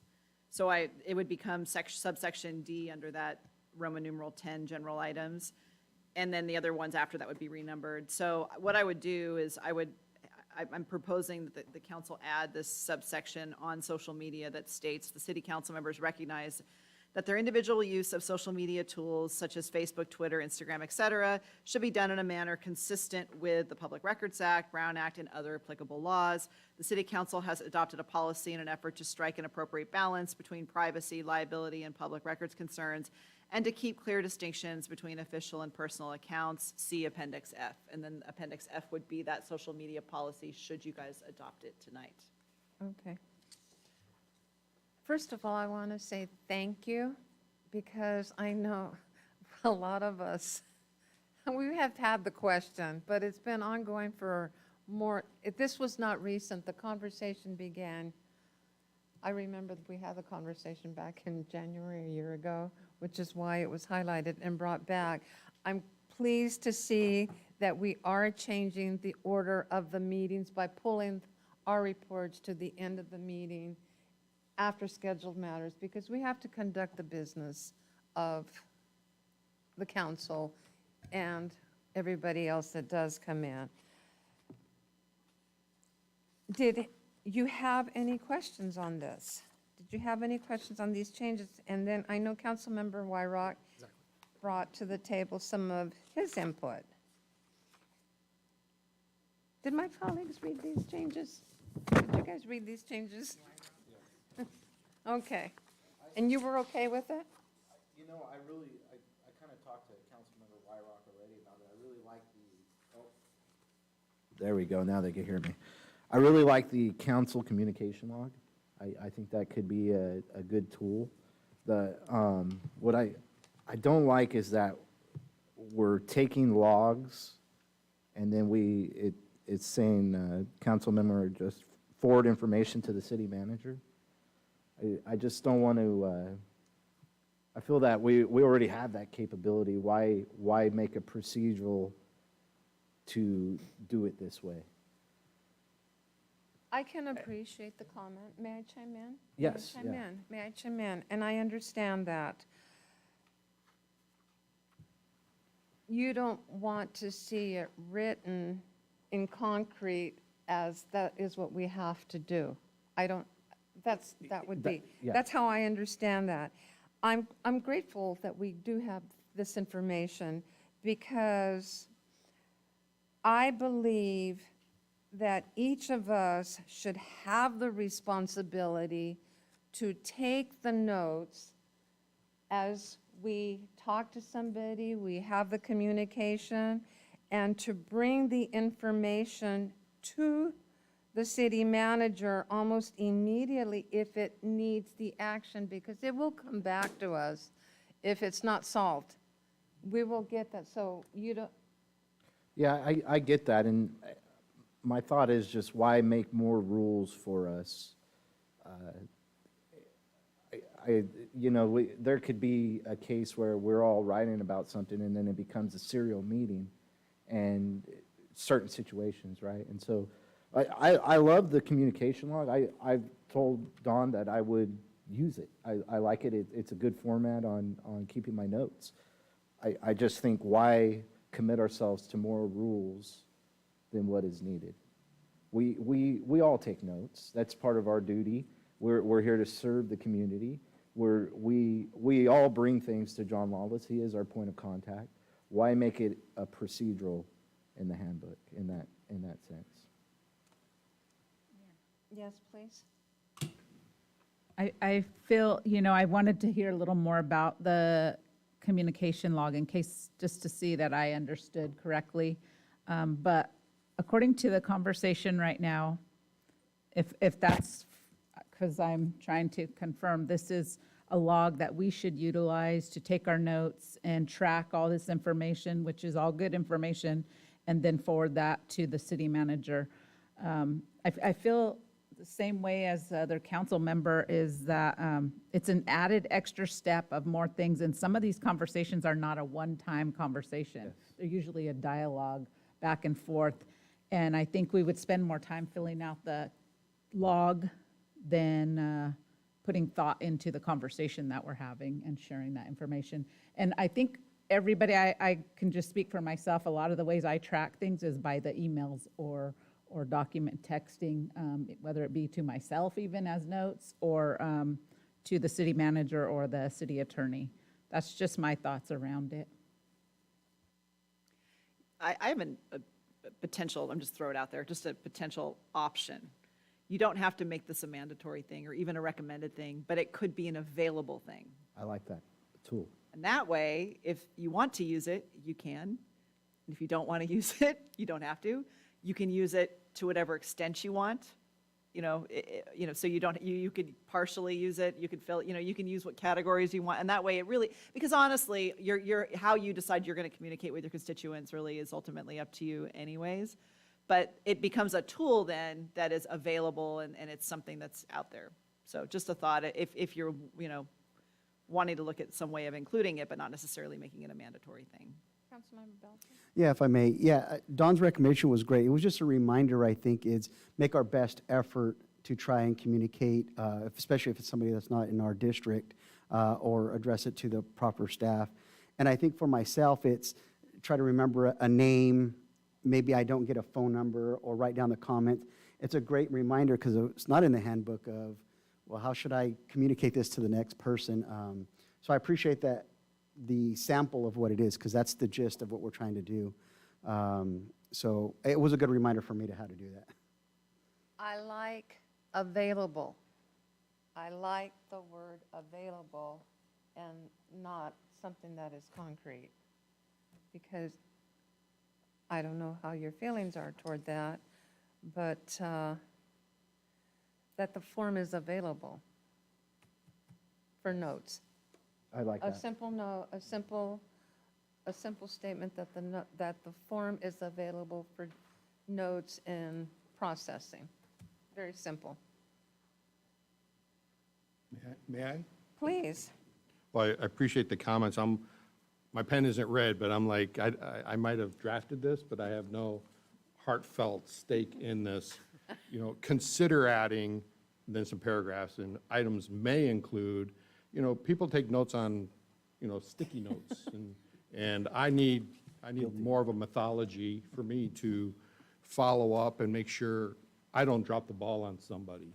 So I created that form just for my personal use, and I didn't see, and I know everybody brings things to you, Mr. Lawless, and together we solve, the issues, or work with the community to come up with a thing. So that's why I just drafted that. So that was my intent with that. And so whatever the council wants to do with that, I put a couple other things in here. I could continue, but, I'm not saying, I'm gonna be all sad if you guys don't take all my stuff here. I like the FPPC phone number in there, though. Yeah, I Something thought that it it's might be accurate. a good idea for, fair practices. Well, when you run for office and you pull all your papers, that number's on every single form you, and they'll give you the big handbook with all the phone numbers. Okay, and So then, if I may, just so item Roman numeral 10, paragraph G, I think that's the one that references a proclamation from the President of the United States or the governor. Oh, yes. And, you know, we can say, yeah, bring it, and we're going to talk about it here at the council, and we're going to decide yay or nay, how we're going to roll it out, I guess. And my question was, does our city charter marry up to this council procedural handbook that we indeed have that authority to make that decision at risk or not at risk? Was my first question for clarification. And have we ever done anything close to this? I mean, when COVID came out and we had all these proclamations and different things and the drought, and we embraced all of those things and we put controls in place. But if we wanted to say, no, we've got a water system in Porterville, and we've got tertiary water going into all of our new subdivisions and feeding our parks and keeping their grasses clean, and, you know, 20 years from now, if the state says we have a drought, do we want to reserve, can we truly say, not in Porterville, and we're not going to, you know, mandate drought activities or the wearing of masks or whatever, is the clarification question I'm asking about paragraph G. That's a question to staff, That's a right? Question question. to staff. I think on this section, generally, you're right. I mean, there are times where we may not be able to necessarily, in limited times where we may have, like, there may be a directive that we're required to follow. I think this was written prior to that ever happen, like having those issues. Okay. I think one way to fix that, your point is well taken. I mean, it'd probably be good to have some sort of catch-all, like unless required, otherwise required. Yeah. Because generally speaking, we are a charter city, so we have our charter is our constitution. Yeah. But we are, even our charter is preempted by constitutional law, both federal and state constitutional law. And then, you know, and then we get into arguments over whether or not the state preempts us from time to time. They can if there is a matter of statewide or a statewide concern. So there are times when you're right. I mean, we wouldn't necessarily be able to say, hey, we don't have to follow you unless the city council says so. I think it's kind of an aspirational, this is more of an aspirational section, but the way to fix it, to make it, quote, technically legal, would be to throw in some sort of, except when other, you know, when mandated by, you know, applicable law that we can't. And then we can fight over what that actually means when the time comes. So, doesn't mean that you're committing to it either. It means that we determine whether we legally must follow it or not, and you would make a determination. So it does give you that ability. It still says, it basically says the same thing it does, but it clarifies it if we add that in. Okay. Yeah, so as long as we're following the state constitution and the Constitution of the United States, the way I read it, the way it's written right now, we hold the power to go with or against the mandates coming from a higher magistrate. And that's kind of for our ability as a lesser magistrate to take action to protect our constituents. Well, and for what it's worth, this is the handbook. If there's a legal issue, the handbook's not going to take precedence over it anyways. Yeah. We're going to be talking about it in closed session and making a determination as to whether or not we have to follow a federally or state mandated. Well, and let me give you a real life example of that. So that was the payment of prevailing wage for local funded projects. So the state of California has a requirement that you pay prevailing wage on public projects. But as a charter city, and actually through the League of California Cities, charter cities beat the state on that requirement that they do not have to pay prevailing wage on locally funded projects. So if you have a project that's funded on just local sales tax, Measure H and Measure I as an example, you don't have to do that. The state, and that went all the way to the state Supreme Court, and the League of California Cities won. But the government state government always wins. And so they said, great, go ahead and do that, and then you won't get any of our money, which is they consider sales tax to be their money, which then they share with us under the Briley-Burns legislation, which is it's our money and we choose to give a little bit back to the locals, as well as property tax. Property tax is theirs, and then we share it Sorry, they call it shares, property tax shares, sales tax shares. And so that was the threat to all charter cities that says, go ahead and do that, and we will just take all your money. And good luck. My opinion is that sounds like that's another court case that needs to be taken. I think there were just a lot of folks that said, yeah, I'm not willing to bet the city on that. I'm actually, I honestly, reading this, the more times I read, the more I'm okay with it, frankly. Yeah, it's just- Because we can leave it alone. honestly, if there's an issue, we will talk about it. Yeah. Really what it says is, you're not just gonna carte blanche follow. Right. You will hear and consider and understand and be briefed, and I will do my Absolutely. responsibility and brief you on what the law says, and then you'll make a decision and, based on that. So I'm okay with this being the way it is. Okay. It doesn't Yeah, good. necessarily mean you're not gonna follow the law, it just means you're going to make a decision on what's going on and whether or not it applies based on best advice Very or the reasonable. information you have. Yeah. Thank you. And then, Yes. May I add some?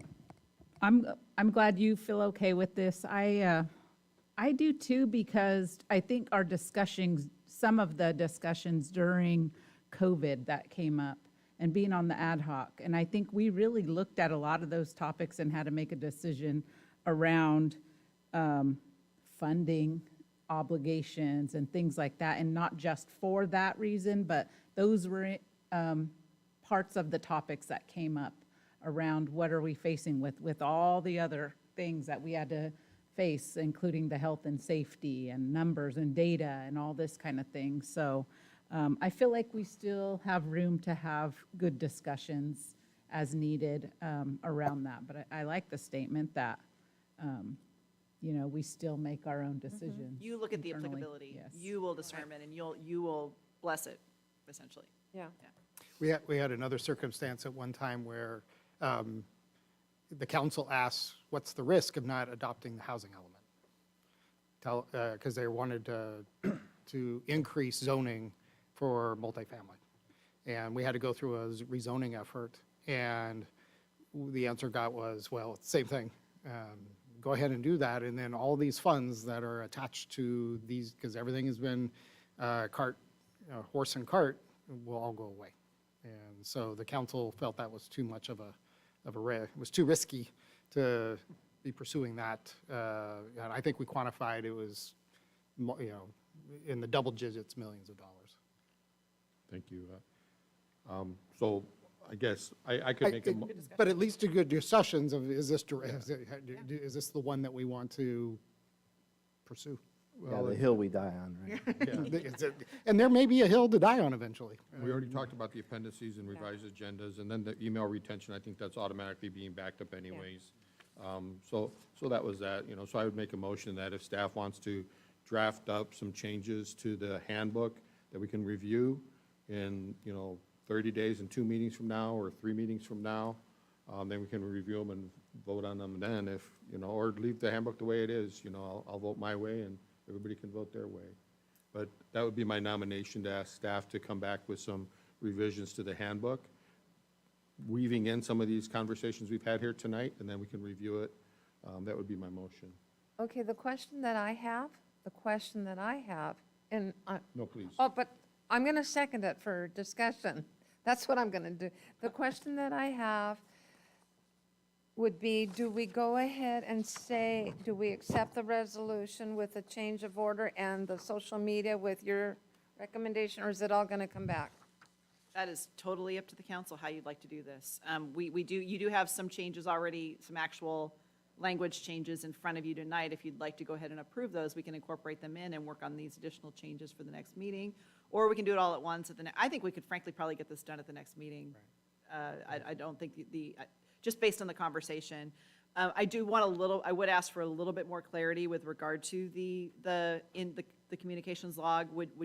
Is it the council's, and we can prepare something that makes it not such a mandatory thing and see how you guys, is that? A tool if you want. As Yes, a tool I that's like that. available? I kind of heard that it sounded like the consensus, but I just wanted to make sure that was where the motion was going on that, so we can do that. I honestly think we can have this ready, no problem, at the next meeting, Okay, well, I'll based on just what ask you've the said. question And that one would more save you time. from adopting it once and then adopting it, and then That's, adopting it again. that was the question. I mean, okay. honestly, so what you could do tonight, if you'd like, is to go ahead and adopt the social media policy. And then And that the will just order. incorporate it in as the reference, if you'd like to do that. But you can, in fact, maybe you don't really need a motion tonight. I mean, we can just do this on direction if you'd like with regard to the handbook, and then you guys can take up the social media policy separately if you'd I like. haven't read it really closely. Have you guys read it, social media?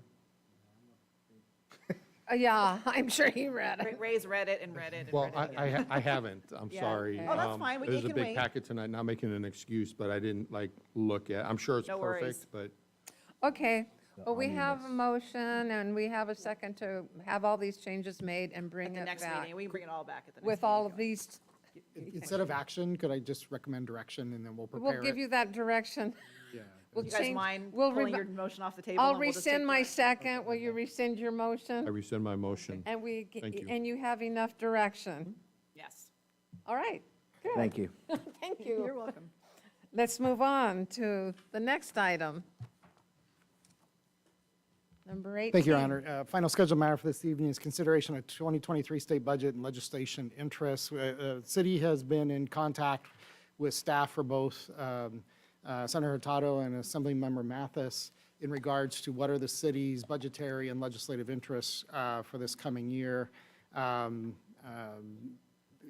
mayor and I had a meeting last week with staff of Senator Hurtado who asked, and some of this information that was presented for the packet was discussed with them, but in full candor with them, said I would be talking with the council and want, instead of just, kind of what we've looked at in the previous, but what are the interests that this council may have?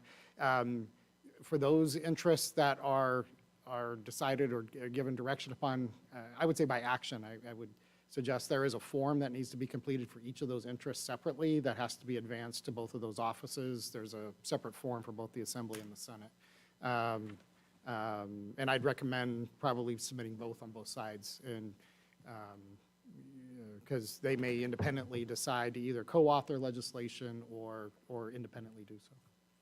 They have co-authored legislation in the past. There, as an example of that, there was legislation it was drafted by Assemblyman Mathis and supported by Senator Hurtado to provide $15 million, actually for the tertiary treatment facility out at the for the casino relocation project. In the end, that legislation wasn't supported. So I did prepare just a brief presentation. I don't know if you want to go through that. These have been interests in the past, as well as, I guess, kind of conjecturing may continue to be interests from some of the conversations with the council.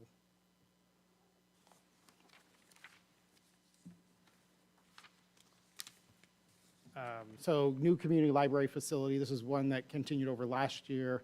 The city was, both Senator Hurtado and Assemblymember Mathis provided letters of support for the city's application for state library grant funding, which was awarded at almost $8 million.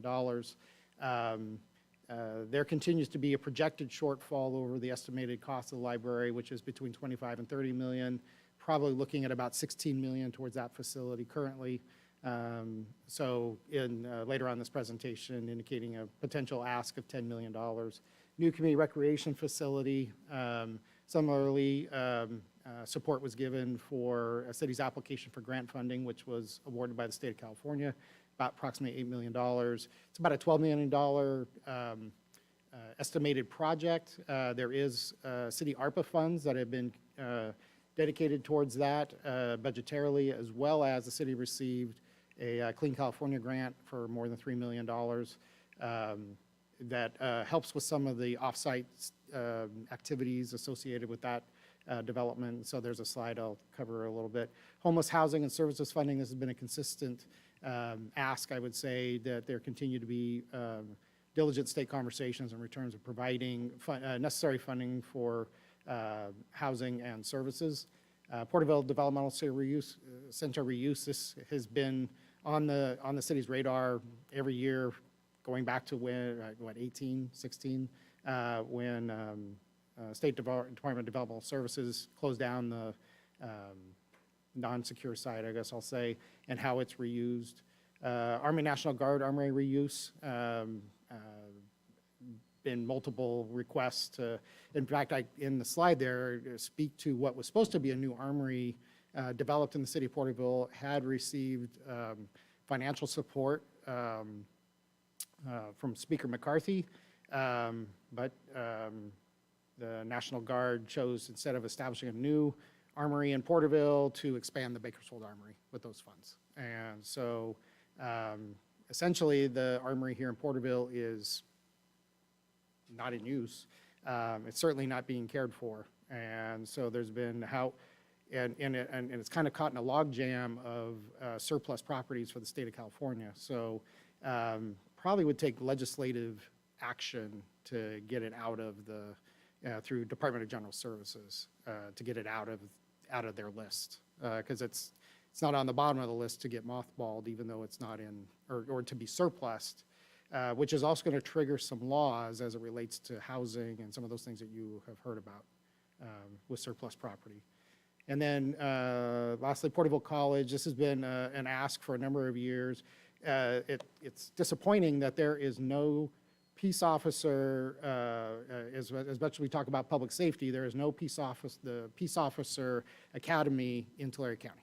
The closest programs are in Kern County, Kings County, and Fresno.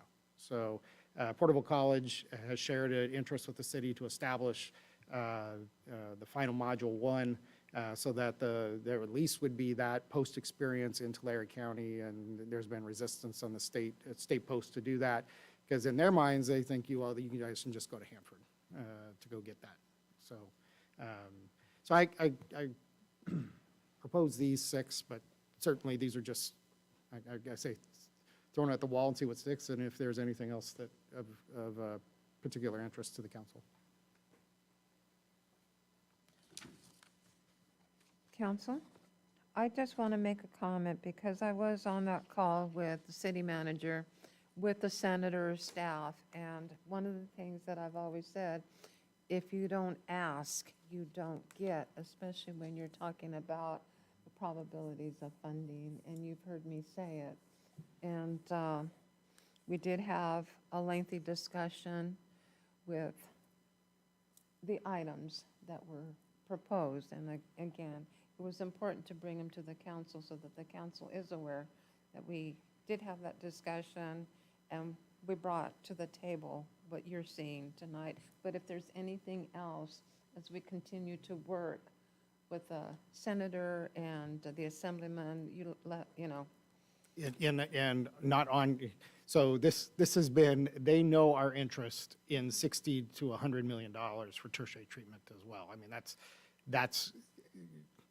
and maybe I was remiss by not including this. That's a whole other conversation that Mike Knight's in the middle of in terms of trying to access, getting access into Department of Water, DWR's piggy bank and state water boards, which billions of dollars have been set aside. So it's a matter of trying to work through their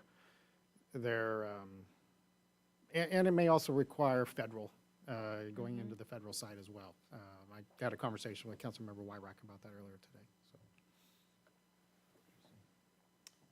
Any comments, please? So that was going to be my question. I guess my only question around outside of these priorities would be, is there work being done in, or are there other items listed in another area?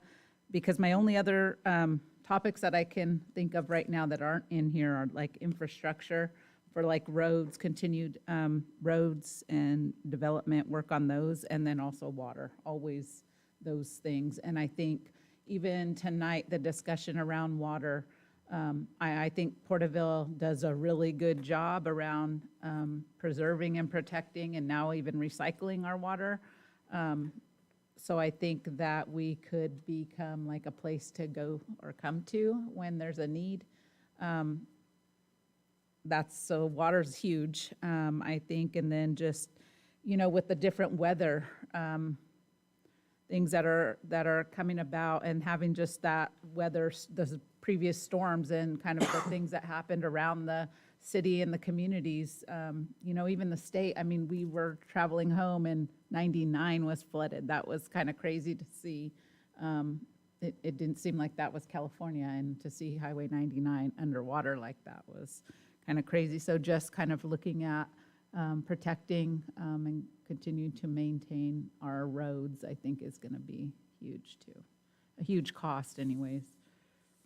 That was the only comment I had in addition to what you have. But I appreciate all these. I think that they're really good projects, good priorities. I think the city and the different committees have been working really closely on all these items as well. Councilmember Meister, any comment? So as far as roads, that's going to come from city funding, right? Not legislative? Is that? Yes and no. So local transportation funds are state funding, and then you have SB1, which was new funding for roads that was a couple years ago, which to the city of Porterville is $1 million a year. That is what that translated to. So there have been some incremental state funding, but you're right, Councilmember.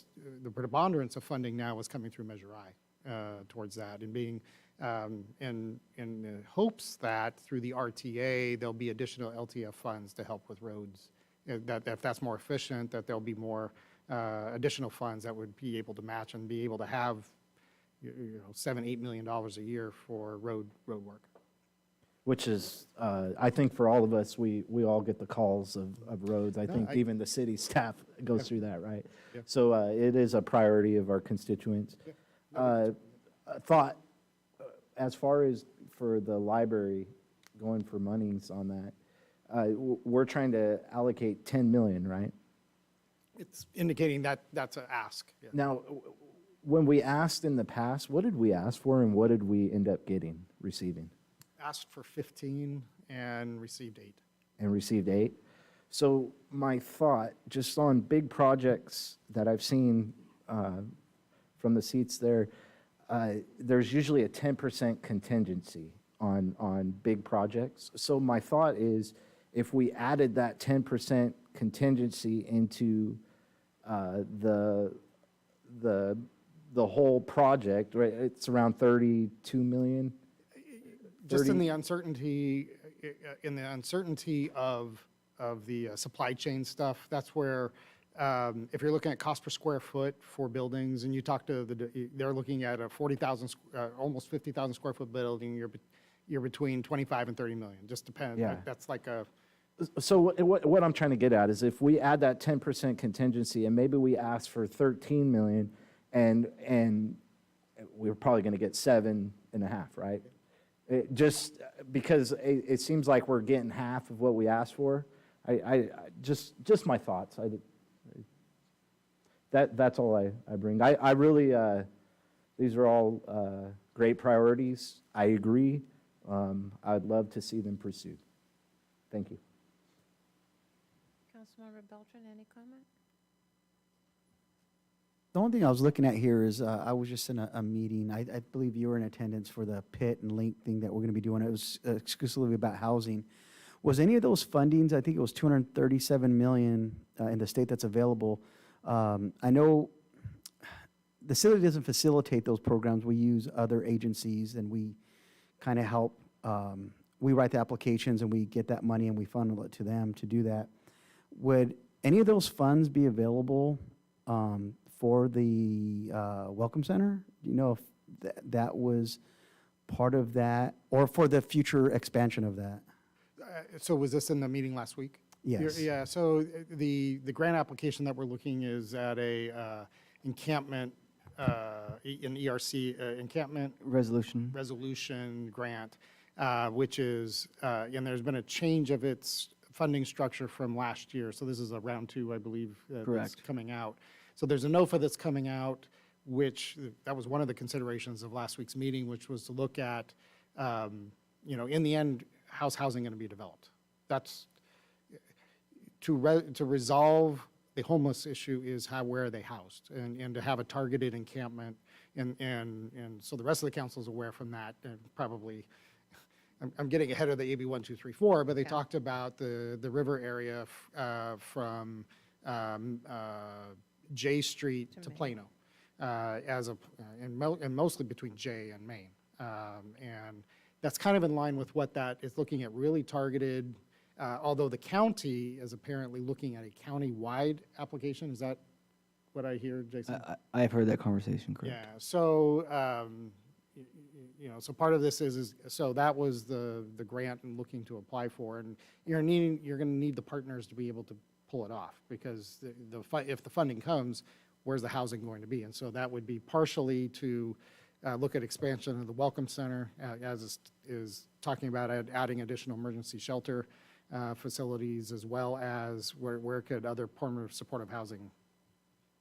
When I was at the meeting, I was sitting next to a gentleman who I never, Claudia was familiar with him. I had, but manages an apartment. I think he had five apartments that are dual, two-room apartments, and exclusively serve 18 to 24-year-olds, who they considered, I think partially through foster care, but they're referred through mental health, county mental health.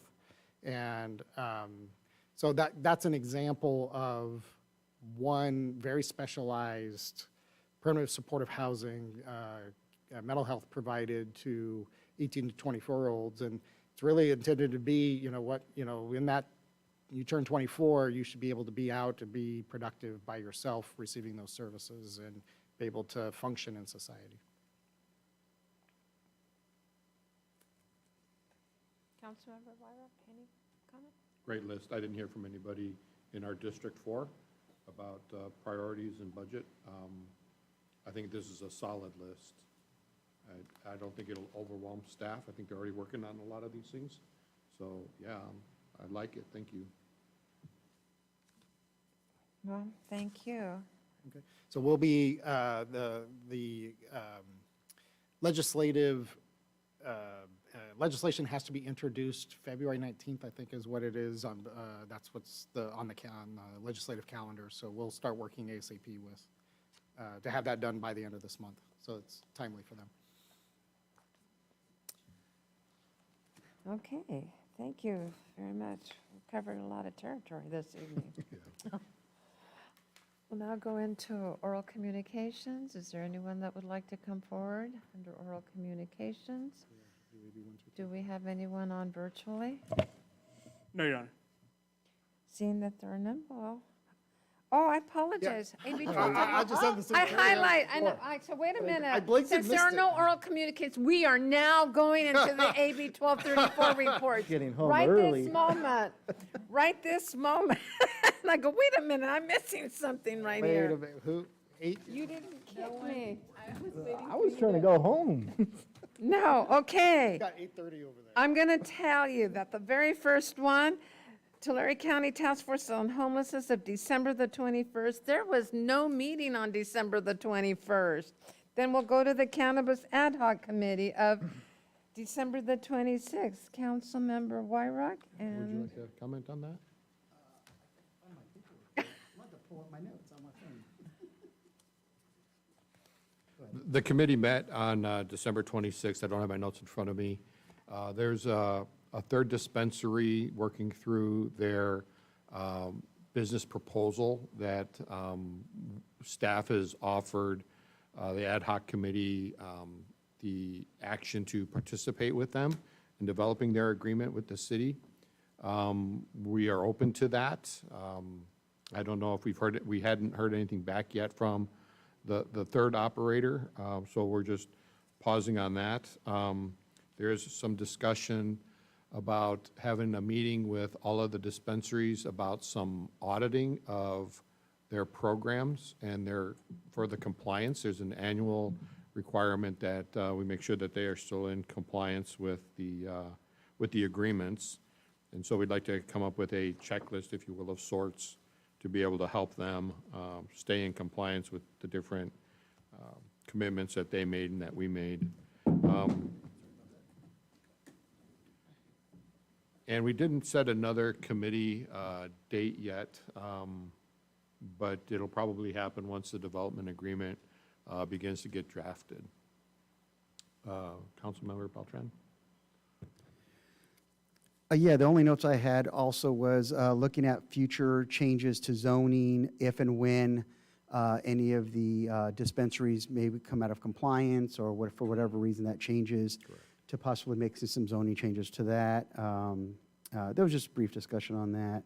And then adding the additional time frame for the educational outreach these dispensaries were supposed to be doing. There's no time frame set in our policy, so we're looking to add maybe like 120 days from the day of opening, something of that effect. That way, they can get, because like I said, there's no time frame from that to happen. So we'll put something in there so that way there's a time frame for that. And then looking forward to the 7% sales tax that the city will be acquiring from that sales, and how to distribute that to different entities, nonprofits, projects within the city, beautification, stuff like that. So a lot of good stuff coming down.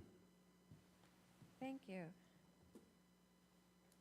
Moving right along, the next one, Tulare County Economic Development, the meeting of the December 25th. There was no meeting on December 25th. Okay. The Police Department badge pinning ceremony of January the 3rd. I was in attendance to the first badge pinning ceremony of 2023. It's always an honor to be in attendance to watch officers being sworn and to meet the families personally and to thank them. It's nice to be a part of the ceremony, but I also like it, and it just warms my heart when all the officers that come in to support those that are receiving the acknowledgement. Congratulations to the new officers, Jennifer Huerta and Jay Scott, in addition to Community Service Officer Mark Caldwell. A big welcome to the department and the city for the overall protection. Also acknowledge were Martha Schmidt, the newly hired records clerk, and Janae Hauser, he's police department staff, currently in the police academy. And that was nice to hear that he was recognized, and hopefully he will be on with the police department once he completes. Councilmember Beltran, you were in attendance also. Any comment? Yeah, that was my first badge pinning. It was really neat to see the families and the young officers coming in. So now it was an honor to see them. And like you said, I was pleasantly surprised to see how many fellow officers came to support them and welcome them. I wasn't sure that early in the morning after a holiday how many people were going to show up, but it was good to see a full house. So that was awesome. Thank you. The next one, the Local Initiatives Navigation Center, that would be yours, Councilmember Beltran. Yes, I guess I'm the only one who was in committee meetings after this holiday. So here we go, another one. So yes, this took place on January 4th. It was over Zoom. It was pretty light lifting. Everybody's getting ready for the local pit event, which is a point in time where we count and do a homeless survey in the community. There was a meeting on January 17th that was put on by the Kings Tulare Homeless Alliance for all the volunteers. I'm so proud. Porterville has the largest volunteer group out of the whole county, in Visalia, Tulare, and other areas that are doing the count. Porterville has the largest group of volunteers. So it was really good to see that. Also, it was earlier today, they did they put the care packages together that they're going to be donating out for those who participate in the survey. And then looking forward to, on January 19th, there will be another mandatory meeting for first-time volunteers. And then later this week, maps will be going out, and those teams have been made up that are going to be out on canvassing on January 25th. And so that was all the business we took care of. Thank you. It's amazing how many volunteers do come together for that event from the agencies. So, the next one is the Eastern Tule Groundwater Sustainability Agency. Councilmember Wyrock. Thank you. I was in attendance at this meeting that we held on Thursday, January 5th. There was a full quorum. Director Knight was also in attendance, and I will invite him to make some comments here. We went through the agenda, we listened for public comment, went through some basic announcements. which were very, very minimal. Went through the consent calendar and approved the items on the consent calendar. We moved into the approval of the board minutes from the December 1 meeting. We approved ongoing public teleconference meetings, and we also approved to pay the bills. Under administration, section 5, there was a unanimous vote. We took action on the appointment of the agency officers, the chair and vice chair and secretary, as well as the appointment of committee chairs and vice chairs, and they made no changes to that organizational structure. There was a report from Four Creeks on accounting and invoicing, and that all moved through the agenda without any problems. There was a little bit on the stakeholder outreach and community engagement. There was a report from the Finance Committee on the state of the financing, and then there was item 8 was the Tule Subbasin and regional reports and items. There is going to be a meeting on the 18th at 2 o'clock to report on the Tule Subbasin coordination, some other items, little closed session item that was not brought forward for public comment. Mr. Knight, would you like to share some details possibly about the amount of land that landowners haven't paid for their Q4? Well, the transition invoices have gone out in December, but there's some online accounts that the different people that are in this group can access to talk about their water consumption. So would you mind sharing some details on those? Sure. I don't have the exact numbers, but essentially the accounting basin safe is going through and accounting for the evapotranspiration consumptions, groundwater extractions, and assessment fees for all the acreage. The Eastern Tule GSA is working with legal staff to put in place mechanisms to continue to collect those fees. With those fees going out, there's still some of those, regardless to popular belief, but there's still some of those that have not heard of Sigma yet and still getting up to speed. So outreach is real key. The attorneys and staff have continued to put mailers out to those properties to continue that communication and improve it. There'll probably be some additional stakeholder meetings come out of that basically as a public outreach meeting. Other items that we discussed in that as well is the mitigated lands repurposing. That was another item we talked. The Eastern Tule GSA is also working with a scope through our consultant to look at the value of land repurposing within the Eastern Tule GSA. Thank you, Director Knight. And then we adjourned, and our next meeting, I don't have the date right here. Hold on a second, I might have it at the end. Michael, do you have the date there for the next meeting? February 2nd, I believe, at 2 p.m. And there was some discussion about maybe having it back here in the council chambers, but I'm sure we'll make that decision shortly and make sure and notify everybody. Yes, that's correct. February 2nd at 2 p.m. There will be a transition phase where the board is going back into an in-person meeting due to public participation requests. Thank you. Thank you very much. Okay, the Tule River Tribe sesquicentennial celebration of January the 9th. Mr. Lawless and I journeyed very carefully on this rainy day to the reservation to join the Tule River Tribal Council and the members of the community as they celebrated 150 years. It was an honor to be present during the welcome and prayer, including the cultural presentation. On that morning, we presented the Tule River Tribe with an eagle which was mounted on a wooden base with a plaque that included the city logo and read, "The city of Porterville hereby imparts special recognition to the Tule River Tribe for the sesquicentennial of the establishment of the Tule River Reservation on January 9, 1873. This, my attendance, our attendance to me as we departed and we were coming back, it was very humbling to be a part of the celebration. The Tulare County Water Commission, that would be mine. Our first meeting was on January the 9th. I attended the meeting virtually. There were no public comments.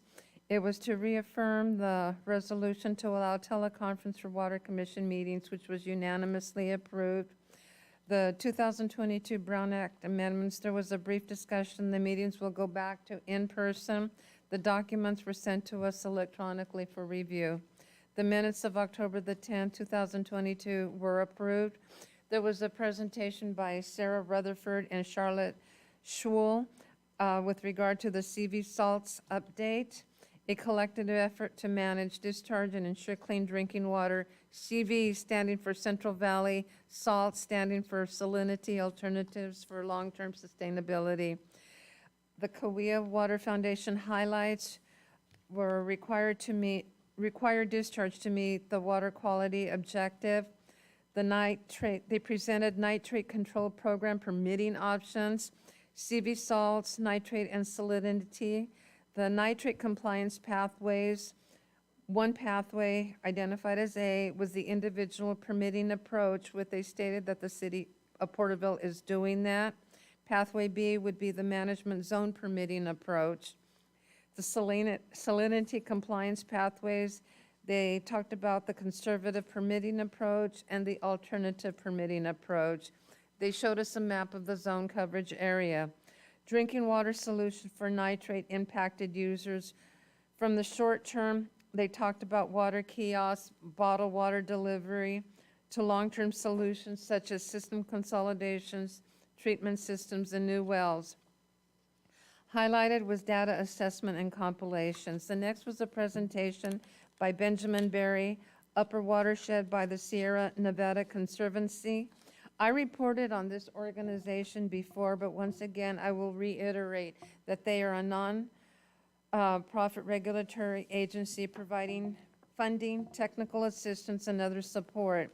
The program projects for environmental, economic, and social benefit of the Sierra Nevada region. SNC can partner providing funding, project development, and community initiatives. There are current funding opportunities. The grant eligibility are for applicants such as public agencies, qualifying 501c3 nonprofit organizations, and eligible tribal entities. They must be located within or provide services to the SNC region. Drought and project funding water update. Denise England provided the commission with an informative slide presentation with information to the year-end status of 2022. The well permits from January through December of 2022 were a total of 957. Broken into categories under construction: domestic 301, community 3, agriculture 388, industrial 2, dairy 20, destruction 171, other 72. There are 272 tanks installed and receiving hauled water. There are no program challenges at this time, but we heard differently tonight. With regard to the bottled water program, there are approximately 1,166 households that are enrolled. The county will no longer process new applications. This was initiated as of December 2022. All will be transferred to self-help enterprises and anticipate enrollment to be completed by March of 2023. Currently, with self-help, there are currently 18 household enrollment. 4 applications are being received per week. The waiver and drought extension was canceled. Households must provide proof that their well is dry or contamination. There was a brief update on a small community drought relief program. The legislative update, the committee meeting will be scheduled. Staff provided us with just brief updates on SIGMA, the SWRCB Administrator Program, commission vacancies. They distributed the Water Commission meeting calendar, etc. The next meeting is scheduled for Monday, February the 13th, 2023, and that concludes that report. The next one is the Transit Forum. Vice Mayor. So I attended, the meeting was held in Visalia, was also available on Zoom. I attended via Zoom. The meeting scheduled for 1:30 to 3, we actually went probably 2 to 2.5 hours. I didn't write the time we ended on there.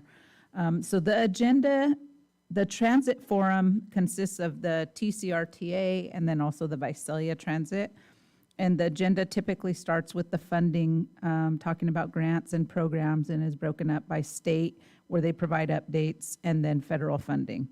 The next items were discussion on jury duty, utilizing the transit for jury duty, and then just transit updates. We talked about updates and also issues with the Gen Fare collection system. We were provided with some Measure R performance metrics. We discussed the planning around the 2023 Tulare County Coordinated Transportation Plan and also the Cross Valley Corridor Phase 1 Operations Plan, RFP. A bulk of the meeting was on 2 presentations, very informative. The first one was on RideCo presentation, and then VIA provided a presentation. These 2 agencies provided very extensive information around technology and really building up the transit plans.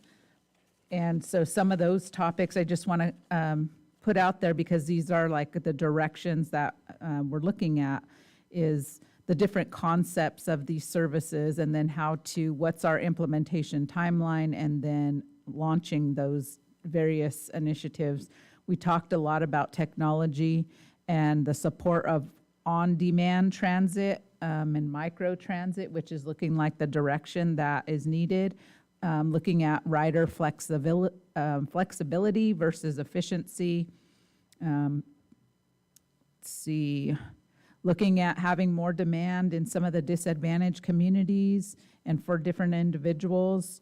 We talked about microtransit being ideal for Tulare County and how our region is very wide. So microtransit being ideal for us and having a unique on-demand with a pre-book as a sample. We talked about having electrification strategies and how Tulare County, we can customize it specifically for our region, and also using the mobile app and being able to book with that, getting to that point. So we talked about different scenarios. Another example was having like a healthcare portal, which we would work with the local healthcare facility. So in Porterville, they would work with Sierra View, and then they could do pre-booking for patients and then riders.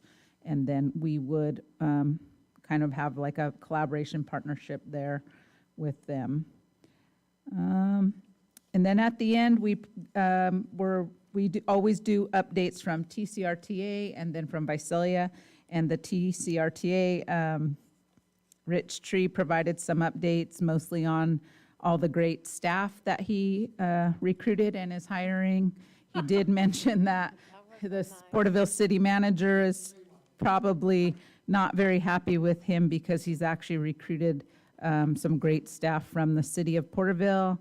So they now work for TCRTA. So I didn't know whether to congratulate him or not. But no, I welcomed all the new staff that he brought in, introduced everyone to. So it was good to hear that he's actually getting the staff and getting them in their places and starting the work to do more outreach. And I think that's it. The last item is, I guess, the next update. The next meeting will be held Wednesday, March 8th at 1:30. I have one quick question. Yes. How many staff from Porterville did he recruit? I believe there was 2. I didn't know if there was 2 or 3. Yeah. Recruit still. Yeah. Recruit's the nice word. He was pretty proud of himself, though. They're just interns. They're just interns. All right. Thank you very much for that report. The Porterville Homeless Services meeting with January 11th. Councilmember Beltran and I both participated. In attendance was City Manager, Mr. Lawless. I would like to thank Claudia Calderon for coordinating this session, inclusive of Christina Tank and Jason Reidenauer. It was great to see the return of stakeholders who have been involved in the Porterville support on the efforts of the homeless and to reacquaint with the agency representatives. It was also nice to see some new faces in attendance. Claudia did a wonderful job in highlighting the purpose of the meeting with the emphasis of strengthening partnerships, the realistic goals and measurable outcomes to reduce homelessness. An overview included the point-in-time data. Porterville has 212 and broken down by those, this is the 2022, broken down was by those who slept in an unsheltered location, 187 in an emergency shelter, 23 transitional housing, 7, and the remainder that is a number that they were able to survey on the one day. Broken down in percentages of mental disability, HIV/AIDS, and substance abuse. The 2023 point-in-time planning update, which Councilmember has shared already, the mandatory volunteer training of January the 17th for Porterville, and the point-in-time count of Wednesday, the January 25th. Examples of efforts in Porterville, we were provided with a list of what the city of Porterville is doing and a list of our partners and what they were doing to support. With regard to the SMART program overview, SMART is the Special Methods and Resource Team. Thank you to Chief Costello, Captain Dominic Barteau, Corporal Tim Silva for providing us with the information of this program and how diligently the police department is working to help and assist in the homeless efforts by having an officer work directly with the homeless population. I was grateful and pleased to hear that Officer Silva is physically on the encampments and working with the business owners. I was also glad that he was in attendance tonight and was able to hear Miss Elizabeth Booth's comment with regard to Main Street because he was listening. Claudia immediately took us toward the Encampment Resolution Funds grant, the funding, in that these funds are only to be used for proposals that connect people experiencing homelessness in encampments to interim shelter with a clear pathway to permanent housing. The definitions of eligible uses were provided. Date information with information to council, application and disbursement allocations if awarded. Should the city apply? There were questions that were asked, such as which encampment should be prioritized, document clear pathway to housing, create and obtain housing options, and can your organization be a part of this grant program and how? And it was concluded that the encampment, when the emphasis was the one from J Street to Main, but she was going to summarize all this information with everything else that was provided and bring it and send it out to those who participated. Councilmember Beltran, would you like to add any more to that? I need the community, I'm not sure how many people are still listening on or will watch this this late into the meeting. I know people drop out, but I just wanted to let them know I was just like you guys on the outside looking in and going, what is our city doing? And being now kind of behind the curtain, the citizens should be proud of the effort that's being made. Claudia has done a tremendous effort in facilitating all these groups and organizing people. There's definitely work that needs to be done, but there is a great team behind the scenes that are working on this. The SMART program is a 2-year pilot program from that Porterville Police is started. We were given a stat in 2005, Porterville PD responded to 500 calls for mental health kind of issues. Last year it was, I believe, over 2,000. So that SMART team it's great that came in. It's a great resource. And just, again, for the community to know that the city is working on it, many organizations is working on it. There's not one magic answer for this, but there is definitely dedicated staff and volunteers in the community and other agencies that are working diligently to try and help. Thank you. And that concludes our report for this evening on that. The last one on here, Cal Vance, Cal Vance? I didn't get to attend, and I don't think we have any staff that attended that, but I did reach out to TCRTA and the TCAG reps, and they didn't have notes to share. So what I was thinking, our next meeting is in person, so I can bring back some notes Thank on you. both meetings at that time. Thank you. And the last one is the Tulare County Economic Development Corporation Board meeting of January the 13th. This was a special virtual Board of Directors meeting from the city of Porterville. We were all on virtually, Jason Reidner, Claudia Calderon, Alita Verduzco, Mr. John Lawless, and I. It was a brief meeting. It was to authorize Erica, the president and CEO of the Tulare County Economic Development, to submit a letter of support for the California Inland Port Concept and Grant application. The draft letter was presented to the board in attendance. The motion by Supervisor Shockley and I made the second. Unanimous approval by the board members in attendance. The meeting concluded. We will have our next regular scheduled meeting Wednesday, January the 25th. That concludes all the AB 1234 reports. Now we will go to other matters. All right. Councilmember Wyrock, you have anything for other matters? Just briefly, it was brought to my attention that at the temporary library, there's no handicap parking, but people using walkers are able to get in, so I don't believe there's any ADA issues. But they were wondering if the city could look into some handicap parking spaces near the entrance to the temporary library. Also, I asked Mr. Lawless to arrange a review of the animal shelters construction and to review their progress and maybe some a scope detail or two. So we'll be putting something together, I believe, here in the next few weeks, and a small group of us might go over and check that out. The next item was airport leases. I know we've been approving airport leases a lot lately, and those are also for a very long term. And I know that there's agreements in the language about the lease terms and sublet agreements, but I'm not sure about limiting the pricing and the uses for the sublet. Don't know if the airport leases are, they're 20 years now? That seems like an awful long time for somebody to tie up a piece of real estate when pilots come and go, so to speak. So I'd like to get some more information about that in the coming weeks. The cost of natural gas, hearing that report tonight about it going up possibly twofold with the January bill was kind of shocking, and I'm sure there's people that may not have heard, but there is assistance available at socalgas.com/assistance.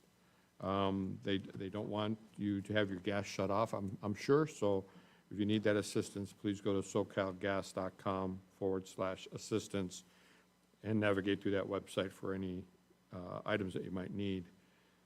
There was a great report tonight from the library. There always is, and I'm wondering if that can be woven into our meeting minutes. Some of the staff reports are well-produced, as are yours, Madam Mayor. It would be nice to see the minutes get published and available from our city council meetings on a regular basis. And that was all that I have for other matters. Oh, except for one more thing. You know, police and fire respond to a lot of circumstances and the things that they see and the people they interact with. It's all very fluid and dynamic.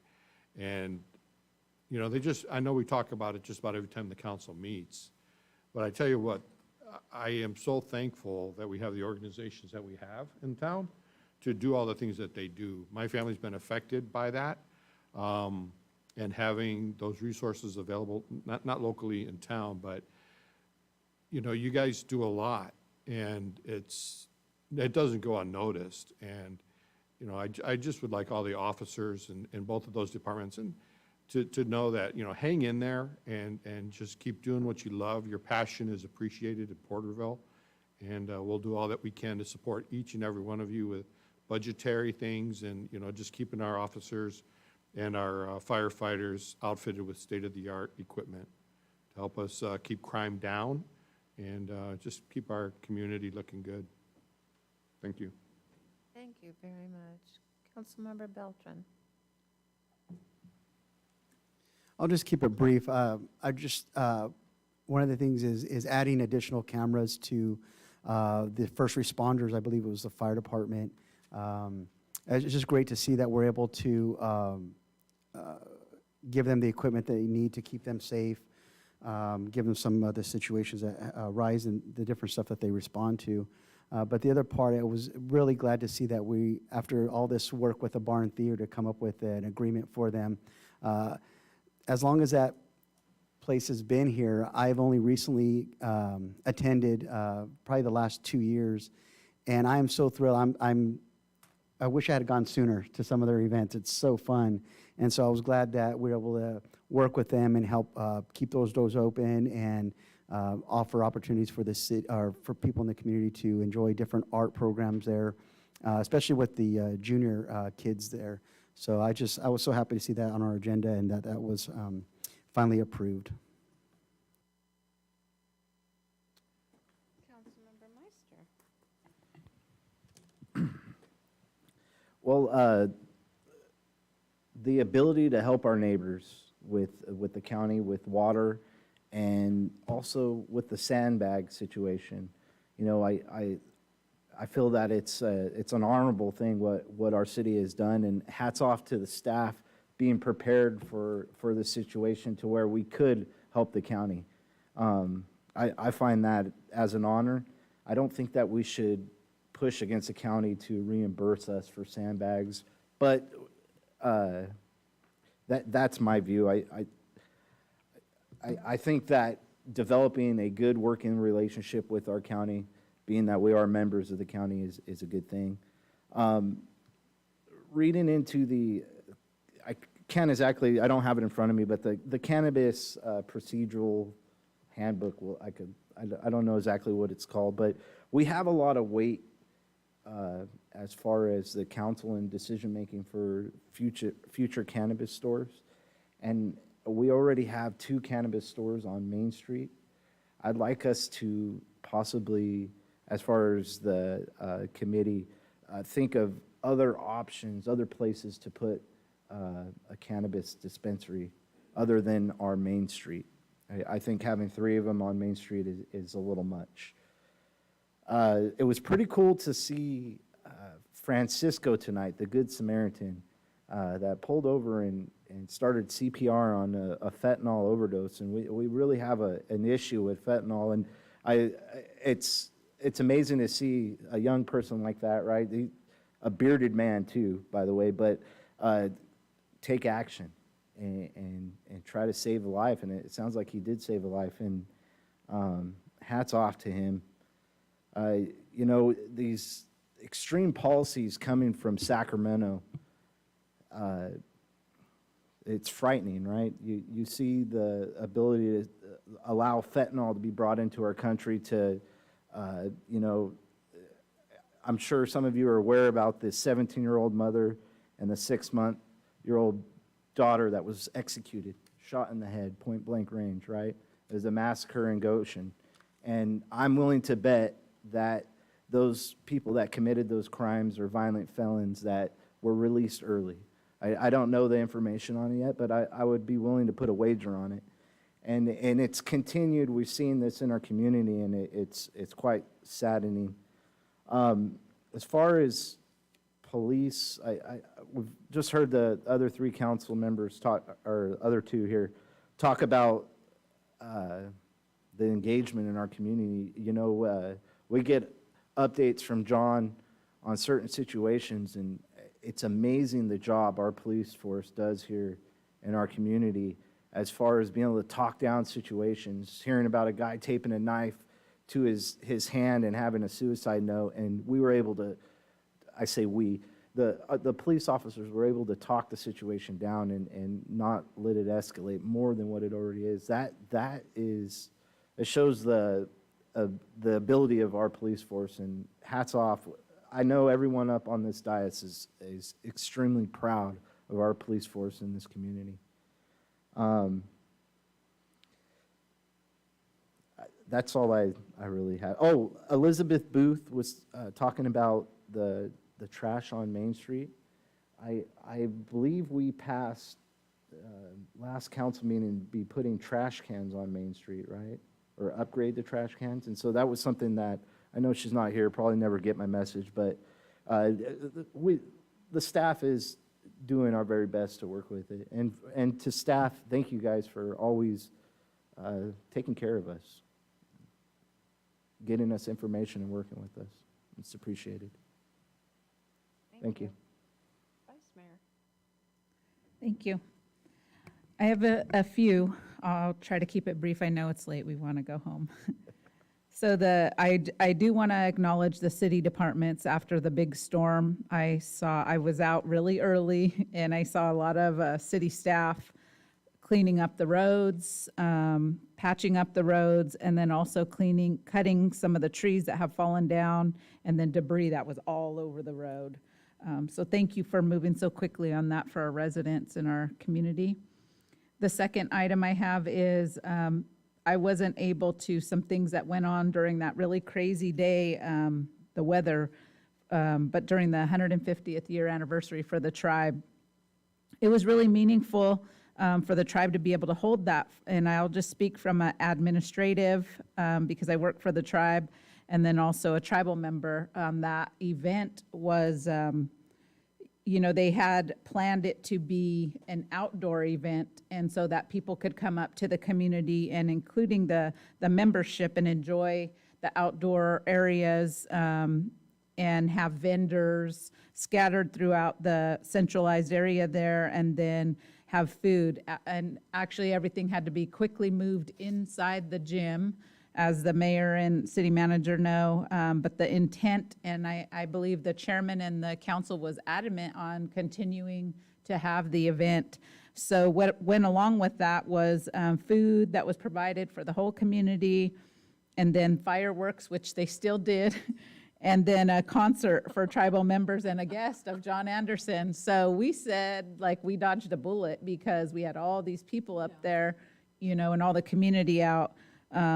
And then still they held all the different events throughout the day. So that wasn't the way it was really intended, but they still powered through. And then we watched the river rise and rise and rise. I think it was a couple inches from crossing the roads at the entry. But, we did have flooding throughout and things like that. But excellent event. I'm sure that you heard the chairman talk about 150 years only represents the time that the reservation was established. Not the time before that, but that when the tribal members are, I don't know the nicest way to say it, but they're being put there on the reservation, that's where the celebration comes in because of the resiliency and the sovereignty that's been shown to only grow and be prosperous and continue that route being there on the reservation.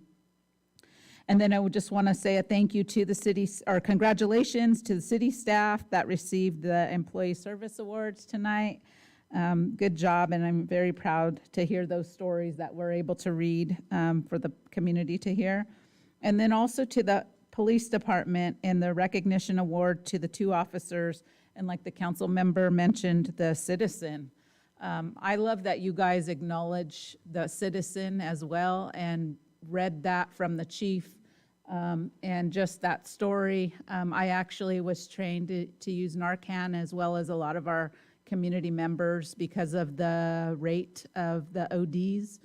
And so I just think it's a very powerful tool and a good, unfortunately something that I never thought I would ever have to be trained in. And I haven't had to use it. Hopefully I don't. But just being able to have access to that and utilize that. So thank you for sharing that this evening with us. And then the last things, there has been some loss with tribal members on the reservation. So I just want to send condolences because I know that they watch our council meetings. And I would just want to say condolences to the loss of the families recently, including one was a young lady that was only 24 years old. So just want to say sorry to the families and prayers to you. And that's all I have this evening. Thank you, Mayor. Very much. Mr. Knight, please turn your camera on. Where are you? And he's smiling, he's laughing. First of all, I want to thank you, Mr. Knight, and all your department staff who have been working very diligently during the last few days, during the storm, the drainages, the sandbags in particular. I know that there are a lot of stresses that were going out, but I also have to tell you, I know firsthand that you had your crews out there in the night and you had them out there during the day because I actually saw some of them. And what really tore me down was when I saw one of your workers on his hands and knees, working with his hands to clear a drainage that was full. And I'm saying, oh my gosh, and I went up further, there were vehicles that with the trailers taking some of the brush and taking other things. So just know that you are appreciated, and the department, and including the public safety, because they were all in it. I was really taken back that the sandbags were made available, and I had knowledge that they were available there for everyone. I was a little taken back that some were taking more than they needed to. And that was very difficult. So I have to commend the staff for just making them available because this city filled the sandbags. Others had, other cities, smaller cities, they were asking people to bring their sandbags and to fill them themselves. However, some of the cities were limited to X number of bags per city residents. We didn't do that. So I want to thank you for everything and all the efforts that you did, but I had to send you that message that evening that I was very grateful to staff because I know there could have been some problems with maybe some of the people that were coming there and wanting to take sandbags as they were being placed for public distribution off the forklifts. That is something that I was having a problem with, but once again, they were made available, your crews are constant, so just know that it didn't go unnoticed. And I hope, Donnie, please come on. Mr. Moore, please come on. Look at that smiles. I want to thank you. Everybody got their Wall of Fame memo from you. Okay, it's that time of year. And with the new council members, I hope that you will give them the in-service of that process of turning them in a timely fashion, right? He's smiling, because that's one of the things. That is something that the city of Porterville, I look forward to announcing, having the person that we nominate. We each get to nominate, not nominate, but designate somebody that you hold in high regard for this award, this acknowledgement to be placed on the Hall of Fame.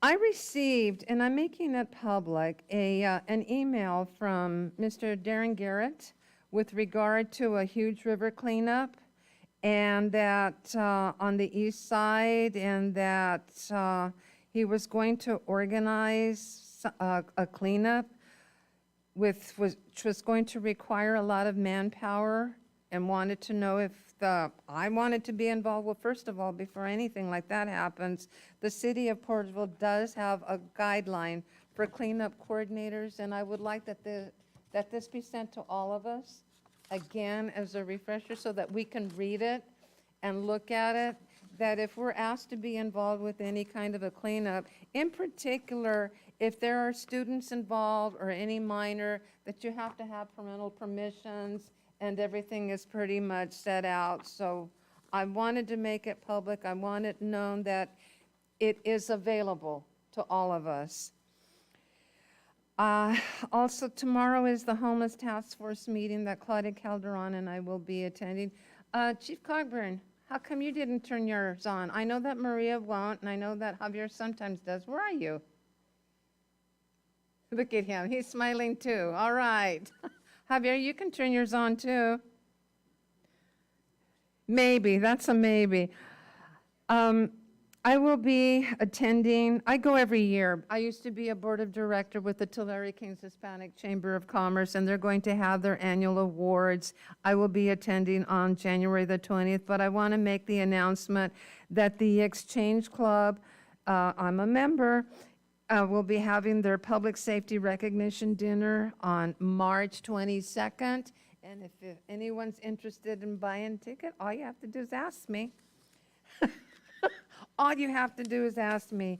I wish the council members that are going to the conference a safe journey, and that the information that you gather over there will be something of benefit in your positions as council members. But I want you to have a safe journey to your destination and your return, especially in these conditions of weather, because you don't know from one day to the next. All right. And if there's somebody that strongly resembles former Mayor Hamilton, his name's Pat Nagy, and it's his evil twin. Whichever, one of them's an evil twin. So he's looking forward to meeting you and seeing you. He sent me, and I was going to He's mention that. Gustine Mayor. He sent me a text and wanted to know who from Porterville was going. Now, I had only known of one, but I told him I was going to ask, and then I found out it was the three. So I texted him with your names, and he will be looking for you. And you kind of have to look twice, because I thought he was Cam Hamilton when I first met him, You'll know. okay? And I tapped him on the shoulder, and I said, "Excuse me," I had to do a double take, because then Cam was right next to him. That's it. Mr. Lawless, please. Yeah, and I just want to echo, I appreciate all the work done by folks in the field last week, and continue to do that, and try to serve as best they can. Parks was involved, fire, it's a multidisciplinary coordinated effort to try to address that. So, and then certainly wanted to wish safe travels, and hopefully it's a lot to be learned there. And Tribal Council has their elections this weekend, so we'll know who, I believe there's 5 seats of the 9 that are subject to this election. So next week we'll know who the new representatives are, or some of them. And then finally, you talked about the PD pinning. I had lunch last week with PD command staff, and I think there's 7 that are in the process, will soon be pinned, joining the department. So probably in the next couple of weeks. February 3rd. So look forward to that in the next couple of weeks. Like I said, 7 new officers, all of them very highly qualified out of this academy that's occurring. And I think 1 lateral, right? 1 lateral and 6 out of the soon to graduate academy. Thank you very much.